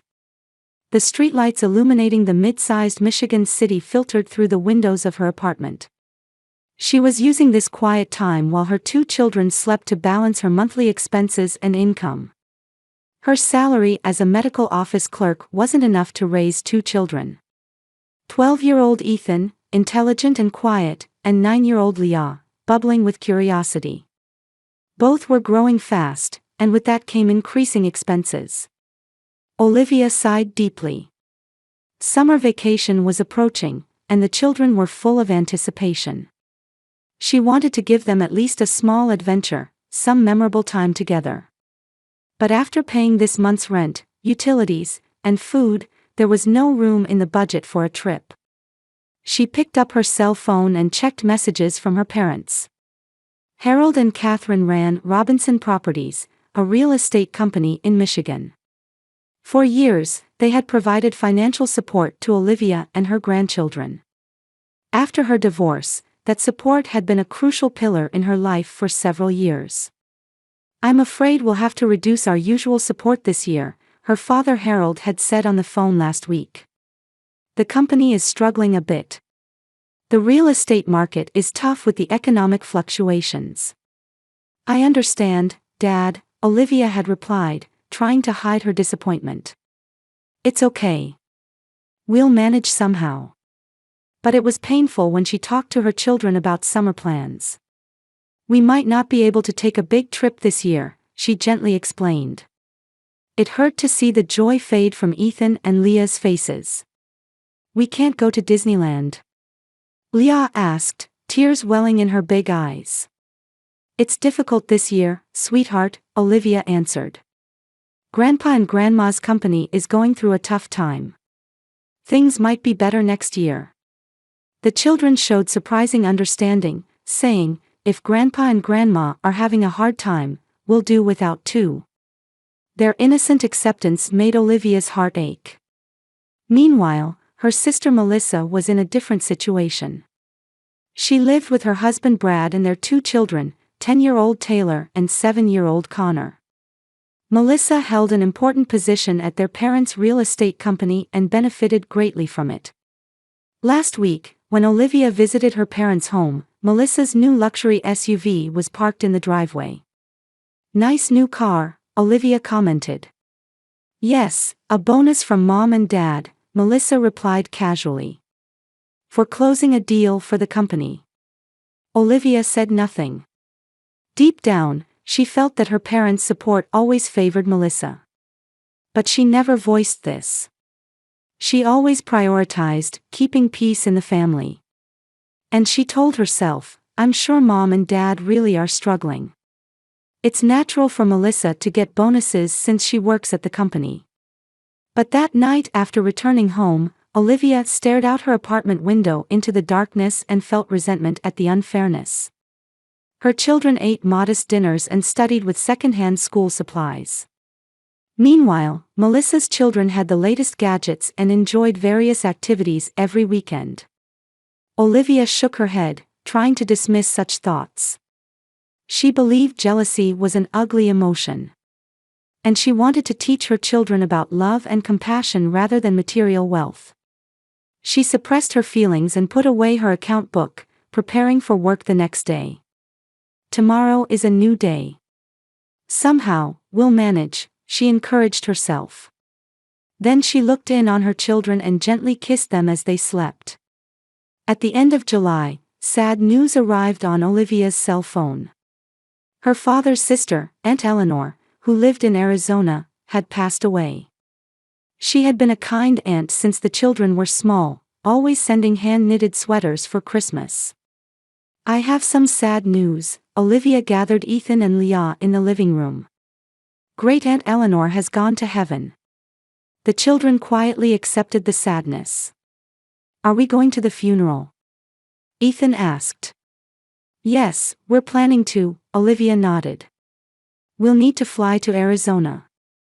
That night, Olivia searched for flight information on her laptop. Looking at the prices, she frowned. Though her budget was limited, she was determined to attend Aunt Eleanor's final farewell. I found some discount airfare, she told her children. It's a bit inconvenient, but we can manage it. Is Arizona hot? Leah asked with curiosity. Very hot, Olivia smiled. But it looks like the hotel has a pool. We might be able to swim a bit after the funeral. The children's faces brightened. They had given up on a family vacation for summer break, but they were happy to experience even a small taste of travel this way. At least a small adventure for the children, Olivia thought. Though it was a trip for a sad reason, it would still be an opportunity to show the children a new place. On departure day, Olivia and the children left home early in the morning. They took a public bus to the airport, arriving 3 hours early. With discount tickets, the check-in order was important. This way, the economy check-in is over here, Olivia guided her children toward a long line. Ethan suddenly tugged on Olivia's arm. Mom, look. Aren't those Grandpa and Grandma? When Olivia looked in that direction, she saw her parents at the premium check-in counter. And surprisingly, Melissa and her family were with them. They all carried luxury travel bags and were clearly dressed for an extended vacation. Harold was chatting with the clerk at the counter, and Catherine was pointing something out to her grandchildren. It must be a coincidence, Olivia said, hiding her confusion. They're probably going to Aunt Eleanor's funeral too. But inside, questions were swirling. Why hadn't her parents said anything about the funeral? And why did they appear to be preparing for a luxurious trip with Melissa's family when the company was supposedly struggling? When boarding time came, Olivia and her children headed for the plane with their boarding passes. The rear seats in economy class were scheduled to board last. Upon entering the aircraft, Olivia, Ethan, and Leah tried to pass through the first-class section via the narrow aisle. Suddenly, Leah stopped. Mom, look, she said in a hushed but excited voice. In the spacious first-class seats sat her parents and sister's family. Harold and Catherine already held champagne glasses, while Melissa and her children were watching movies on tablets. Brad was receiving an explanation about premium wine labels from a flight attendant. Olivia felt as if her feet were nailed to the floor. Time seemed to stop. When her eyes met her parents, they showed a momentary surprise, then waved at Olivia with unnatural smiles. Olivia, what a coincidence! Catherine called out. There was tension in her voice. Are you going to Eleanor's funeral? Olivia asked quietly. Well. Harold stammered. Actually, we're heading to Hawaii. It's sort of a company event. Olivia nodded silently. She took her children's hands and began walking toward the economy seats. Her mind was in turmoil. It was clear that her parents had lied about the company's struggles. Reaching their seats, Olivia helped Leah into the window seat, and Ethan sat in the aisle seat. Olivia herself took the middle seat. When mealtime came, the aroma of luxurious food wafted from first class. In contrast, economy offered only small sandwiches and drinks. Leah tugged at her mother's sleeve and whispered in a small voice, Mom, are we being left out? That question pierced Olivia's heart. Ethan also gazed out the window with a downcast expression. Even their childish hearts could sense the unfairness of the situation. Anger welled up in Olivia's chest. The inequity she had endured for years had reached its peak. She had been patient for her children's sake. Despite being poor, she believed her parents' claims that the company is struggling and taught her children to endure as well.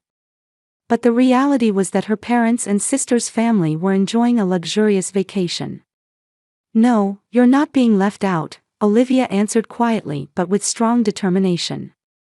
"Rather, it's time to know the truth." Olivia took out her smartphone and secretly took a photo of her parents and sister's family in first class. The image clearly showed them tilting champagne glasses and enjoying luxurious meals. And she made a decision. Olivia sent that photo to the family group chat, which included her parents, sister's family, uncles, aunts, cousins, the entire extended family. She added one message: "My parents told me we can't have a family vacation this year because the company is struggling, so my children and I have been enduring. But this is what I found on the plane.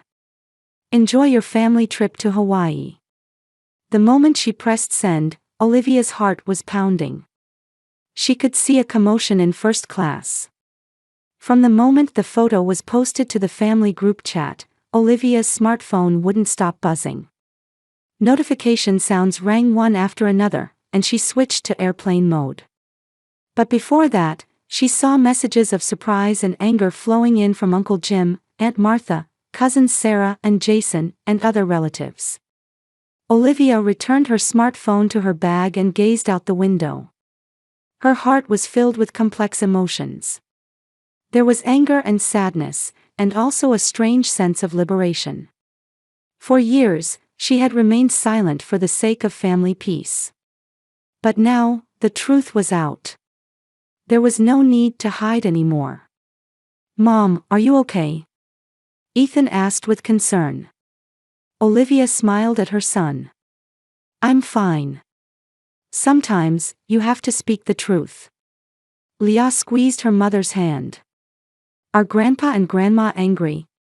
"Probably," Olivia answered honestly. "But that's their problem. We just revealed the truth." For the rest of the flight, Olivia didn't look toward first class. She watched movies with her children and discussed their plans in Arizona. She tried not to overthink the consequences of her action. What would happen would happen. Upon arriving in Arizona, Olivia turned off airplane mode. Her smartphone immediately started ringing, displaying over 20 missed calls from her parents and a message from Melissa saying, "What are you thinking?" Olivia took a deep breath and headed for the terminal with her children. They rented a car and drove to a motel. The funeral was the next day. "Let's swim in the hotel pool," Leah said excitedly. "Sure," Olivia agreed. "But let's rest a bit and have lunch first." After checking into the motel, Olivia checked her smartphone again. There were new messages from her parents. "Olivia, let us explain. There's a misunderstanding. Please call us right away. This is a family matter." She ignored the messages and headed to a nearby diner with her children. While enjoying a late lunch there, she received a call from her cousin Diana. "Olivia? Everyone's talking about that photo," Diana's voice mixed sympathy and anger. "I can't believe Uncle Harold and Aunt Catherine would do such a thing." "I couldn't believe it either," Olivia replied quietly. "But this isn't the first time. For years, my parents have favored Melissa's family. But saying the company is struggling while taking a first-class trip to Hawaii." Diana was indignant. "Isn't that like fraud?" Olivia shrugged. "It's their choice. I just want to teach my children honesty and integrity." After hanging up, Olivia gazed at her children waiting across the table. Their innocent faces gave her courage. She had done the right thing. She wanted to show her children an example of standing up for their worth, rather than silently accepting unfairness. At the funeral the next day, relatives approached Olivia one after another. Many expressed sympathy and support. "That photo was really shocking," a distant aunt said. "Harold and Catherine, when did they become so selfish?" "I didn't know either," Olivia answered. For years, they've been saying the company is struggling, but in reality. She left her words hanging. She didn't intend to villainize her parents completely. The truth being revealed had liberated her as well. During the funeral, Olivia created opportunities for Ethan and Leah to learn about the late Aunt Eleanor. She was a very kind and caring person, she explained, trying to show the children the good side of family as well. The night after returning from the funeral, Olivia finally answered a call from her ex-husband Michael, who was also a member of the family group chat. "I saw that photo," Michael's voice was serious. "Their behavior is terrible. Are the kids okay?" "Somehow, but they're hurt," Olivia answered frankly. "Listen, Olivia," Michael's voice had unusual passion. "I actually looked into your parents' company. Using my knowledge as a lawyer, from the public information available, there are no signs of financial difficulty. In fact, revenue has increased by 30% over the past 3 years." Olivia gasped. "Really?" "Yes," Michael continued. "Not only that, I found out that Melissa's husband Brad has recently purchased a luxury car and built a new vacation home. This might be more than simple favoritism." Olivia stood by the window, looking up at the night sky. "What do you mean?" "I don't know for sure, but there might be some financial manipulation going on," Michael said cautiously. "It might not just be a matter of family favorites, but possibly misappropriation of company funds." Olivia fell silent. She had only wanted to expose her family's hypocrisy, but the situation was becoming more complex. "We might need to investigate," Michael suggested. "You and the children have legitimate rights." "I'll think about it," Olivia replied. After hanging up, she sat on the sofa, holding her head. What had been a simple family issue seemed to be developing into something bigger. The following week, Olivia's uncle George Harold's brother, a retired accountant, contacted her. "After seeing the photo, I asked a friend to check the financial status of Robinson Properties," George said in a quiet but stern tone. "Several suspicious points were found. Large sums of money have been flowing out as consulting fees to external parties. And the recipient appears to be a shell company owned by Brad." Olivia's hands trembled. "Isn't that illegal?" "Probably," George agreed. "It seems Harold and Catherine have been channeling company funds to Melissa and Brad, essentially feeding off the family company. The claim that the company is struggling was merely an excuse to reduce support for you." The truth was becoming clear. Olivia was unsure how to handle this information. She didn't want to legally pursue her parents. She had only sought fair treatment for herself and her children. However, events had started moving beyond her control. The photo posted to the family group chat had spread beyond the family. Through acquaintances, it had circulated in the local real estate industry, rapidly eroding the credibility of her parents' company, which had falsely claimed to be struggling. Inquiries flooded in from investors and business partners, and shareholders, viewing the situation seriously, demanded an emergency shareholders meeting. Olivia was also summoned to the meeting as a family member. Entering the conference room, Olivia felt her stomach tighten with tension. Her parents and sister sat at the front of the room, their faces showing a mix of fatigue and fear. As the meeting began, Harold and Catherine attempted to defend themselves. "It's a misunderstanding. The company's funds are being managed properly," Harold insisted. But their defense crumbled in the face of evidence presented by George and other accounting experts. The illicit fund diversion by Melissa and Brad was revealed with detailed investigation results. "To save the company, a complete overhaul of management is necessary," declared the shareholders' representative. And surprisingly, the relatives requested Olivia to assume the position of interim CEO. "Me?" Olivia asked in disbelief. "But I have no experience." "Your administrative experience at a biotech company, and above all, your honesty, is what this company needs now," Uncle George explained. A fresh perspective on the real estate industry is also important.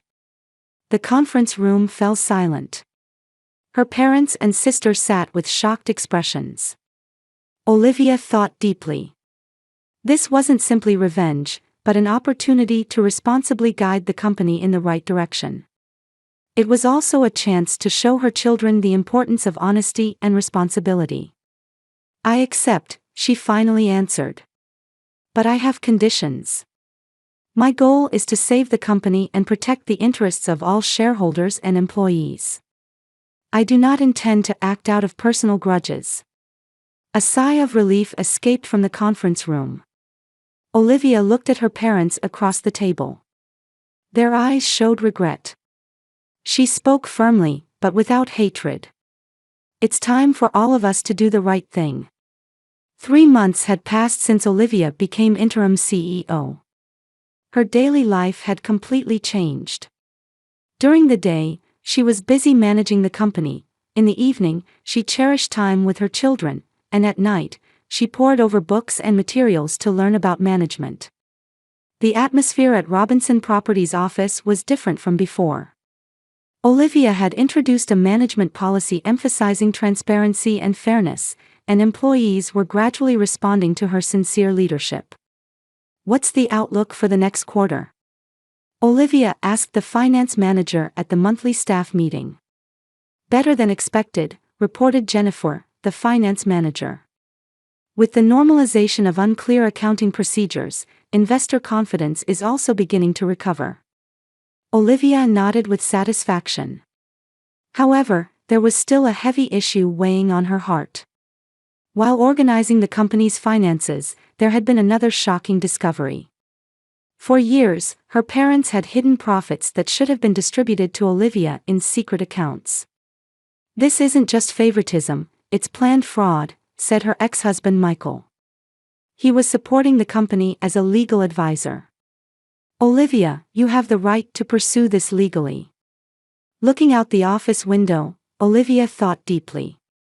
Should I take legal action?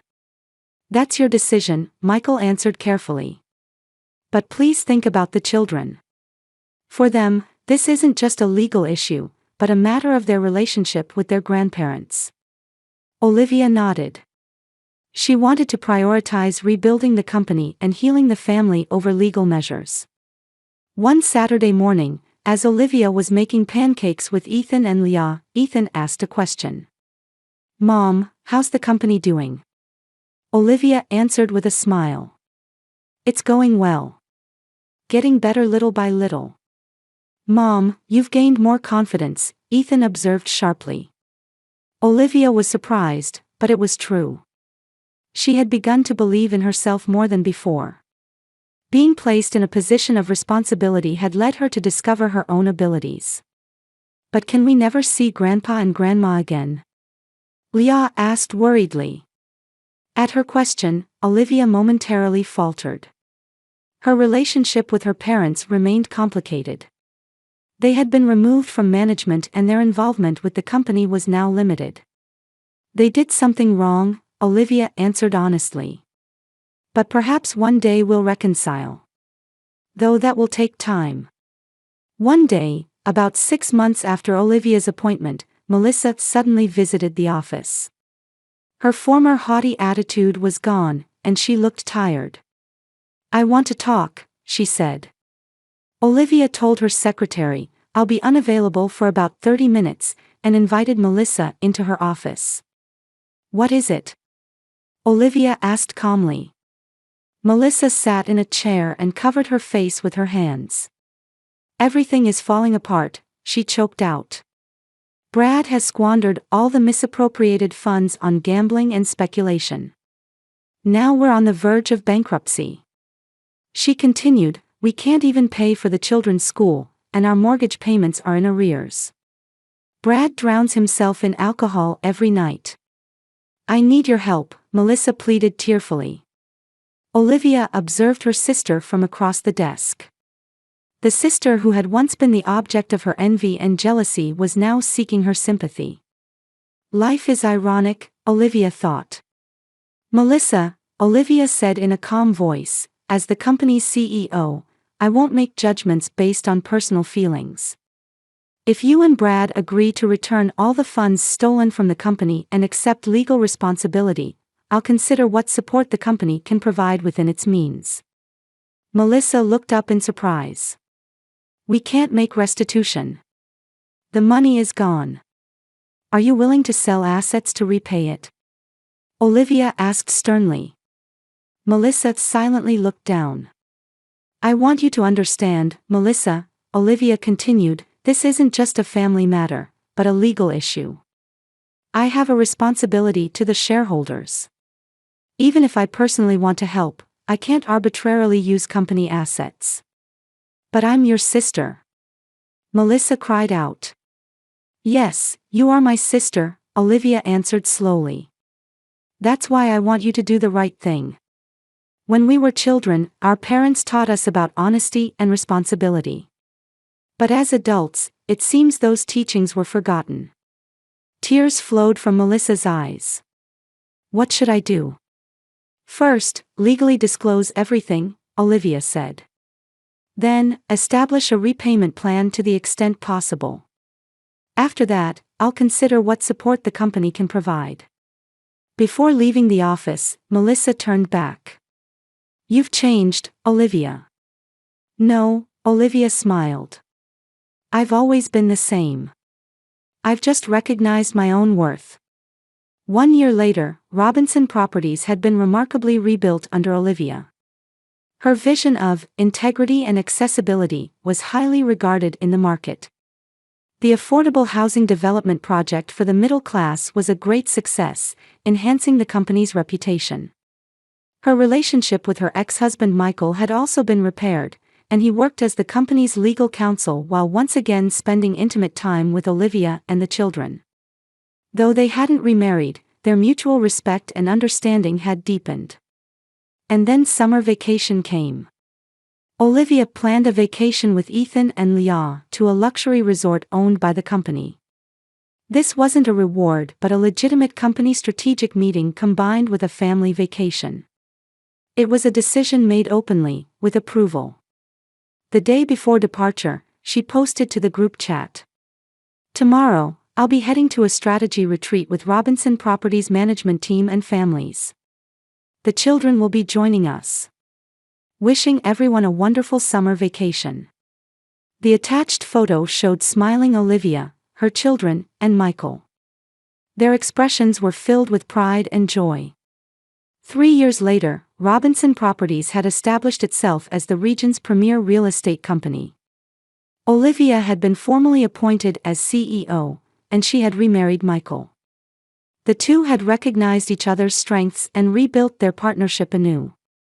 Her former parents, Harold and Catherine, had received suspended sentences of 2 years and 1 year respectively for misappropriation of company funds and tax evasion. They had admitted their guilt in court and lost most of their assets. Now they lived a modest life in a small apartment in the suburbs.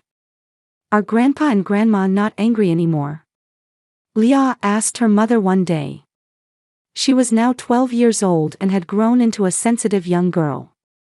I don't think they're angry, Olivia answered, gently stroking her daughter's hair. Rather, they're ashamed of their actions. Olivia didn't completely cut off her parents, allowing monthly meal gatherings. However, these were always in public places, with the children present. Harold and Catherine were trying to gradually repair their relationship with their grandchildren. Their once authoritarian attitude had disappeared, and now they behaved humbly. Making mistakes is natural as humans, Olivia taught her children. What's important is learning from those mistakes and having the will to change in the right direction. Melissa and Brad had divorced, and Melissa had returned to her parents' home with her children. Having lost her position at the company, she was trying to rebuild her life while working as a cashier at a local supermarket. Brad had moved out of state and was often late with child support payments. How's Aunt Melissa? Ethan asked one day. At 15, he had grown into a young man with keen insight. She's in the process of learning, Olivia answered. Rebuilding a life takes time. One day, Olivia gave a speech at a company charity event. Many local residents, business partners, and relatives gathered at the venue. Life sometimes brings unexpected turning points, she began in a gentle voice. 3 years ago, I was simply a mother wishing to give her children a good summer vacation. Today, our company is growing with the motto of integrity and transparency. What's most important is to remain honest no matter what difficulties you face. And to teach the right values to the next generation. Our children learn by watching our actions. Not wealth or status, but integrity is the true legacy. Harold and Catherine were also in the audience. They shed quiet tears as they listened to their daughter's speech. What they had lost wasn't just money and status, but the trust of their family. And they had learned, in their old age, that regaining that trust was much harder than losing it.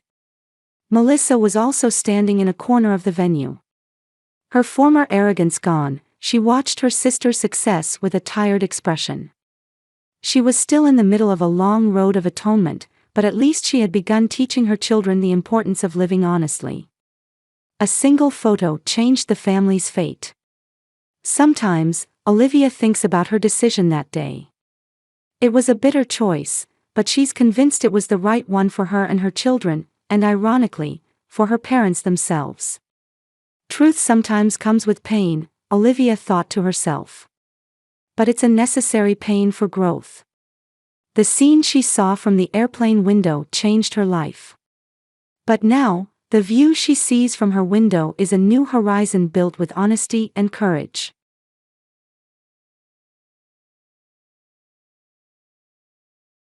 The sky over Austin, Texas, was gray, and the rain the weather forecast had predicted finally began to fall. Betty Harrison gazed out the window and sighed deeply. Whenever she thought of her childhood home, girlish emotions welled up inside her. It was a complex mixture of love and pain. "Can you check this manuscript today?" A voice called from across the office, and Betty was pulled back to reality. She worked as an editor at a small publishing house called Magnolia Publishing, where she spent her days reviewing manuscripts from local new writers with her red pen. The work was busy but fulfilling. Polishing stories and helping writers bloom was her purpose in life. "Of course, I'll get to it now," Betty smiled at her colleague and opened a new manuscript file. Her cell phone rang, displaying her sister's name. Ashley was one of the most successful real estate agents in town.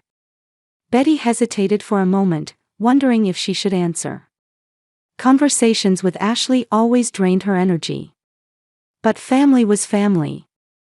Betty took a deep breath and answered the phone. "Betty? Are you coming to Mom and Dad's? Don't tell me you've forgotten about the family dinner this weekend." Ashley's voice was bright but somewhat overbearing. "Of course I haven't forgotten," Betty replied quietly. Ever since Ashley was born, Betty's life had been filled with responsibilities as the big sister. She was expected to be the good child, responsible, and the one who supported the family. After hanging up, Betty glanced at the picture frame on her desk. It displayed a family photo of the Harrisons, Robert and Eleanor, and the two sisters. In every picture, Ashley stood in the center with their parents' hands on her shoulders. Betty always stood at the edge, smiling. That was the composition of their family. Ashley in the spotlight, Betty watching from the shadows. From a young age, their parents had given Ashley special attention. When Ashley performed at a piano recital, their father recorded from the front row while their mother shed tears of joy. When Ashley made the honor roll in high school, they celebrated with a family vacation. Meanwhile, Betty's academic excellence and graduation with honors from college were taken for granted. "You've always been such a hard worker," was all she heard, casually mentioned. Betty never felt unloved. Her parents loved her, just in a different way. She was stable, reliable, and never caused problems. Her successes were treated as expected, her struggles considered minor. Ashley was different. She drew attention wherever she went and was always special in her parents' eyes. She grew up pampered, accustomed to getting whatever she wanted.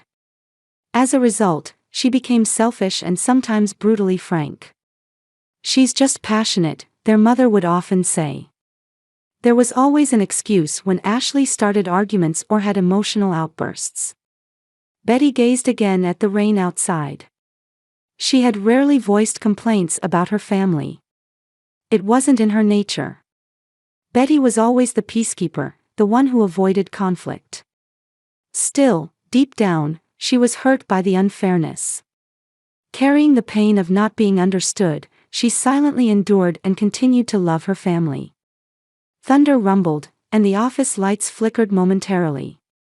Betty tried to focus on the manuscript, but her mind was filled with thoughts of Ashley and their parents. The weekend family dinner would surely revolve around Ashley's recent big real estate deal. Her mother would proudly talk about Ashley's success, and her father would toast to her. And Betty would smile, applaud, and say, "I'm proud of my sister." That was her role. As always. What Betty could never have imagined was that the family dinner would never happen. The next afternoon, her office phone rang, and a solemn police officer's voice informed her of her parents' car accident. Hydroplaning on the rain-soaked road. Drifting into oncoming traffic. They died instantly, she was told. In an instant, Betty's world collapsed. She moved automatically, taking care of all necessary arrangements. Organizing the funeral. Supporting Ashley. Contacting relatives. As always, she shouldered the responsibility and moved forward. A week after the funeral, Betty and Ashley sat in the imposing conference room of the Davis law firm. May sunlight streamed through the windows, bathing the oak table in golden light, but the atmosphere in the room was heavy.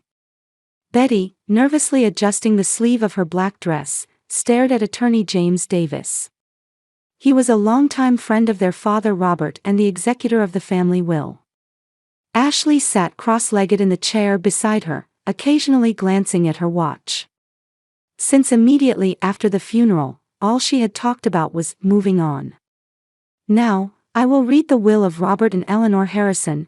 Davis adjusted his glasses on his nose and pulled out official documents from a folder. Betty took a breath and leaned forward. She knew her parents had made a will, but they had never discussed its contents. First, regarding real estate, Davis cleared his throat. The Harrison family mansion, including all furniture and household goods, is bequeathed to daughter Ashley Elizabeth Harrison. Ashley made a small fist pump and smiled. It seemed to be what she had expected. Betty frowned in confusion but remained silent.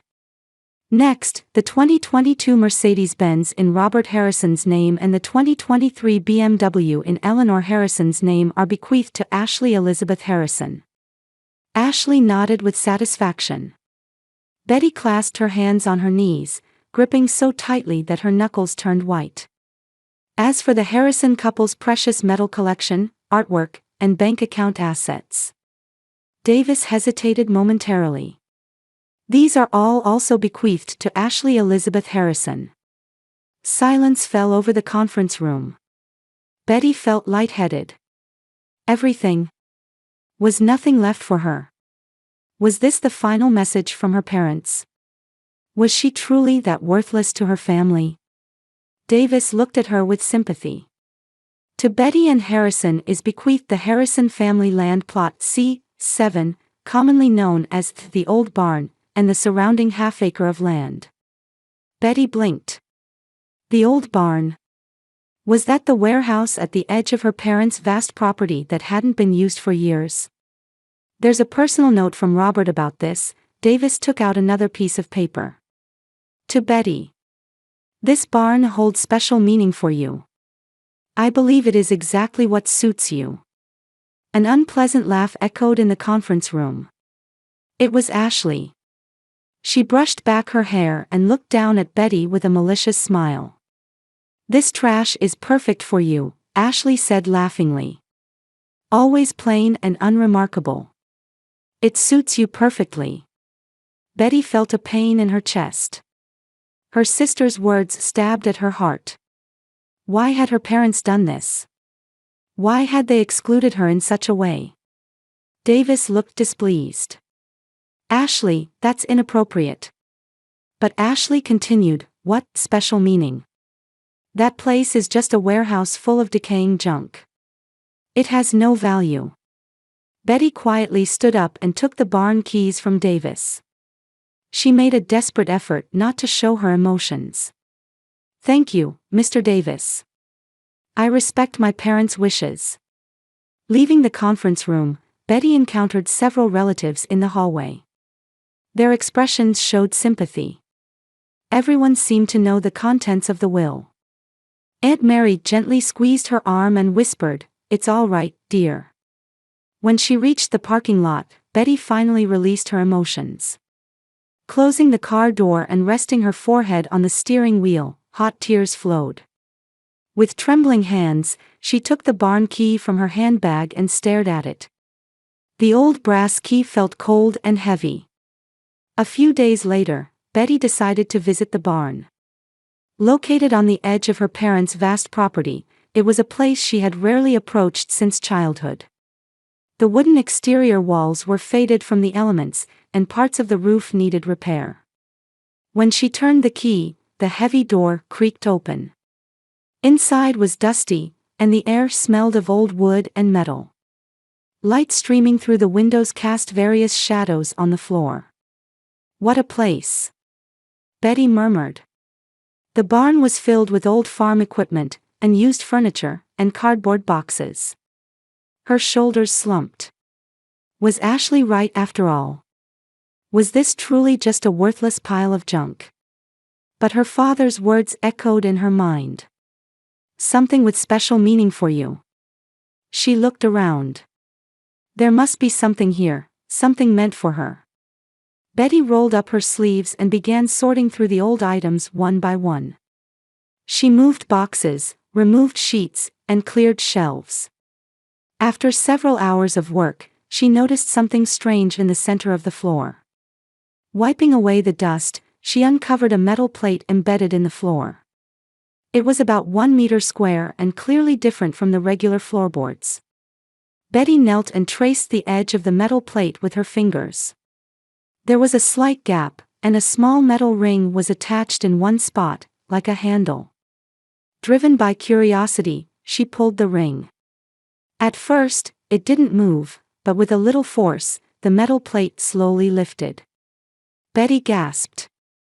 Before her eyes appeared a staircase leading underground. Wooden stairs disappearing into darkness. She took out a flashlight and directed the light toward the stairs. A doorway to another world had opened.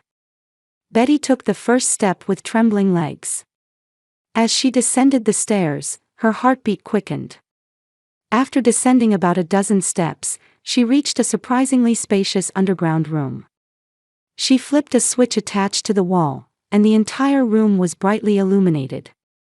There were neatly arranged bookshelves, file cabinets, and a large wooden desk in the center. The room was surprisingly clean, showing signs of regular maintenance. A single envelope was placed on the desk. It was addressed to Betty. With trembling hands, she opened the seal, and a letter appeared. It was in her father's handwriting. Betty unfolded her father's letter with shaking hands. The paper carried a faint scent of her father's aftershave. Dear Betty, if you are reading this letter, it means you have found our true legacy. This room is the real treasure of the Harrison family. A place where our souls reside, hidden from the outside world. There is a reason I left you this barn. I believe that only you, not Ashley, can understand the value of this room. Please explore everything in this basement. Then you will understand the reasons for our decision. With eternal love. Dad. Betty clutched the letter to her chest, holding back tears. Her father's words were filled with warmth and trust. She looked around. What was this, true treasure of the Harrison family? Bookshelves reaching the ceiling lined the walls, and file cabinets were neatly arranged. But what caught her eye most was the multitude of family photographs covering an entire wall. Many were photos she had never seen before. Betty approached one photograph. It was from her 11th birthday party, a picture not included in the official family album, capturing the moment her father embraced her and kissed her cheek. Pure joy shone on her face. Next to it was a photo from when she won first prize in a high school literary contest. There had only been a small celebration at home, but in this picture, her father proudly had his arm around her shoulder, and her mother was teary-eyed. So many. Betty gasped. All the important moments of her life were recorded here. Even if they weren't publicly celebrated, her parents had certainly cherished her successes and growth. In the center of the room were two large wooden boxes. One was engraved with Ashley and the other with Betty. She approached the box with her name and carefully opened the lid. Inside were neatly arranged records documenting her life, from elementary school report cards to her college diploma. What particularly caught her eye was a thick file titled Betty's Contributions. Opening the file, she found records written in her father's handwriting. Records of how 14-year-old Betty took over all the housework when her mother was hospitalized. Records of how she helped with her father's work and assisted in overcoming a company financial crisis. Records of how she repeatedly helped Ashley with homework and quietly supported her sister when she stumbled. Betty is the pillar that supports the family from places that don't stand out, her father had written. Without her strength and patience, this family would not function. Wiping away tears, Betty also glanced at Ashley's box. As a sister, she felt she shouldn't invade her sister's privacy. But her father had said he wanted her to see everything. Nervously, she opened the box. Ashley's box contained not only records of her outward successes and awards but also materials Betty knew nothing about. Medical records from Ashley's teenage years. Psychiatrists' diagnoses. Treatment records for depression and anxiety disorders. And most shocking were photographs of self-harm and records of emergency hospital transports. Ashley, no way. Betty flipped through these records with trembling hands. There were also copies of Ashley's diary from when she was 16. Everyone thinks I'm perfect. But if they knew the real me, they would surely be disappointed. I'm a fake. I always have to show a smile. But inside I'm empty. I wish I were like Betty. She's always dignified and genuine. Betty collapsed into a chair. Who would have thought that behind Ashley's glamorous appearance lay such deep suffering?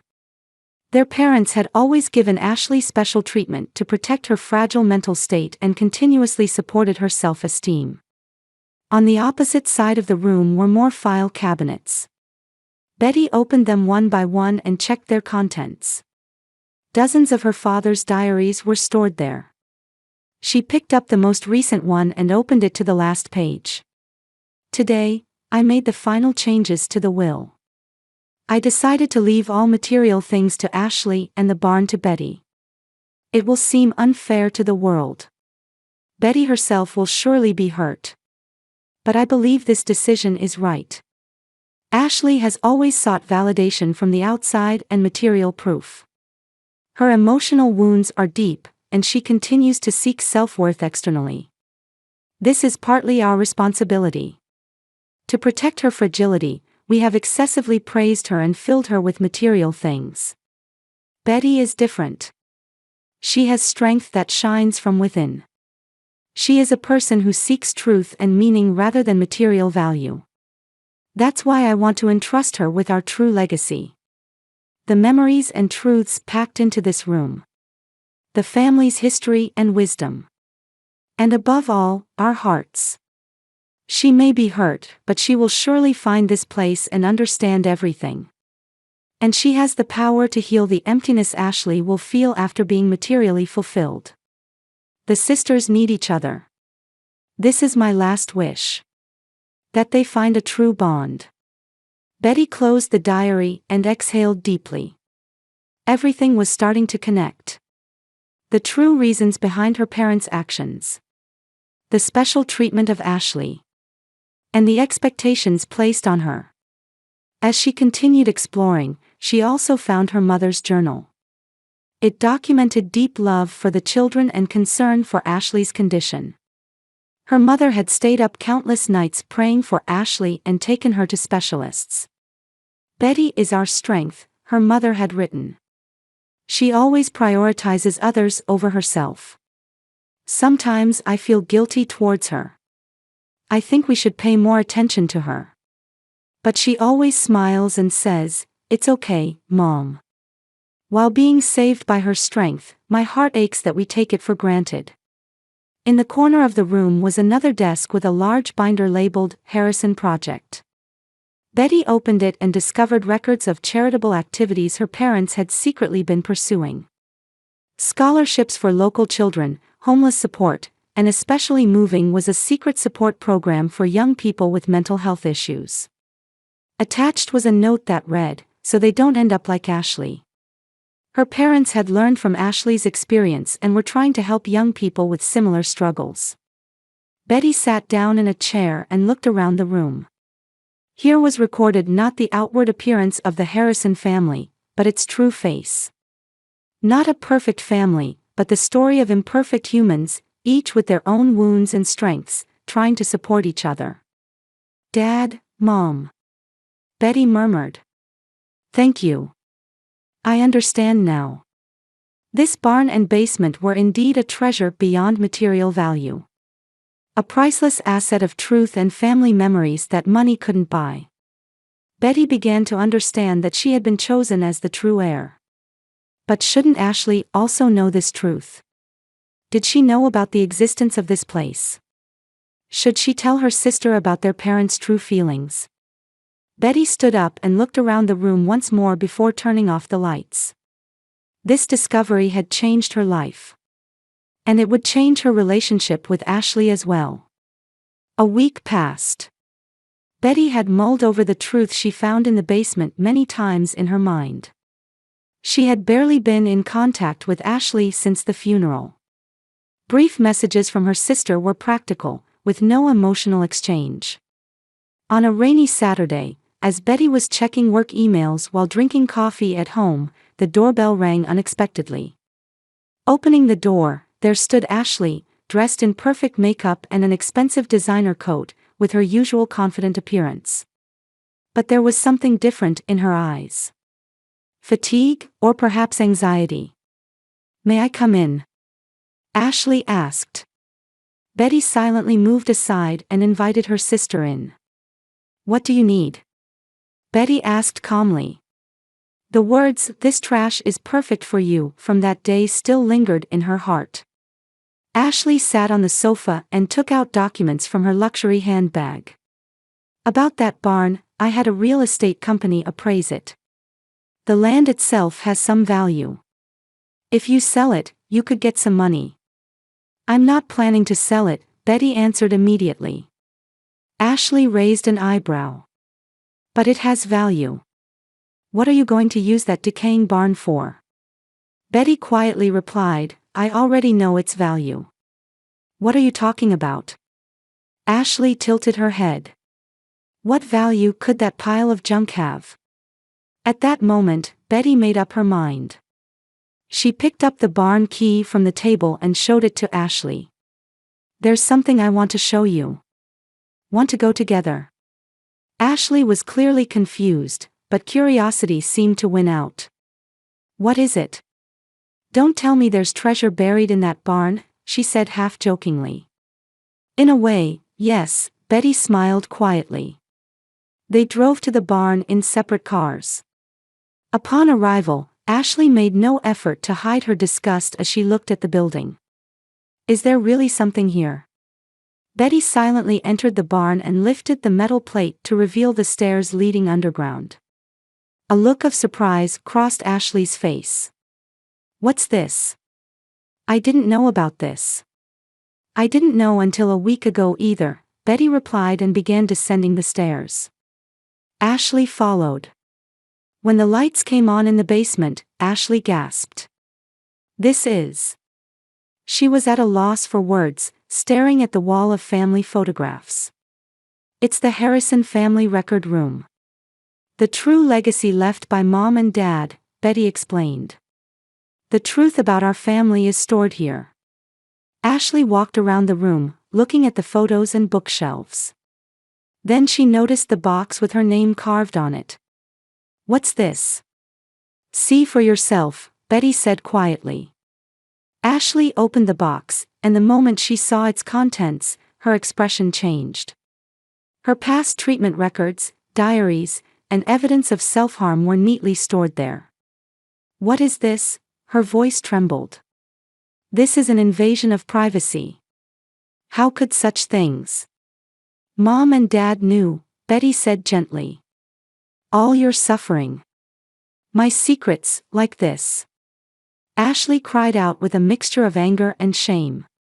Who saw this? Who did you tell? I haven't told anyone, Betty answered quietly. I only found out recently myself. Mom and Dad kept this secret to protect you. Tears welled up in Ashley's eyes. I can't believe it. After seeing this, what do you think of me? Weak, broken. No, Betty approached her sister. Seeing this, I finally understand you. Ashley stared at Betty with confused eyes. Betty took their father's diary and read aloud the parts about Ashley. The real reasons their parents had given Ashley special treatment. The numerous decisions they had made to protect her mental state and support her self-esteem. Just to protect me. Ashley displayed an expression of disbelief. Betty nodded and now took out a file titled Ashley's Kindness. Look at this too. The file documented moments when Ashley had unknowingly helped family and others. How she had secretly contributed savings for their father's medical expenses. How she had delivered flowers to the hospital every day when Betty was sick. How she had anonymously given scholarships to neighborhood children. This, me. Ashley's voice was small. Mom and Dad knew. They saw everything, Betty answered with a smile. Your suffering, your strength, your kindness. A long silence fell over the room. Ashley sat down in a chair and covered her face with her hands. Her shoulders began to shake. She was crying. I was always scared, really, Ashley confessed in a trembling voice. Feeling like I wasn't enough, so I always had to be perfect. Betty sat next to her sister and gently put an arm around her. I know.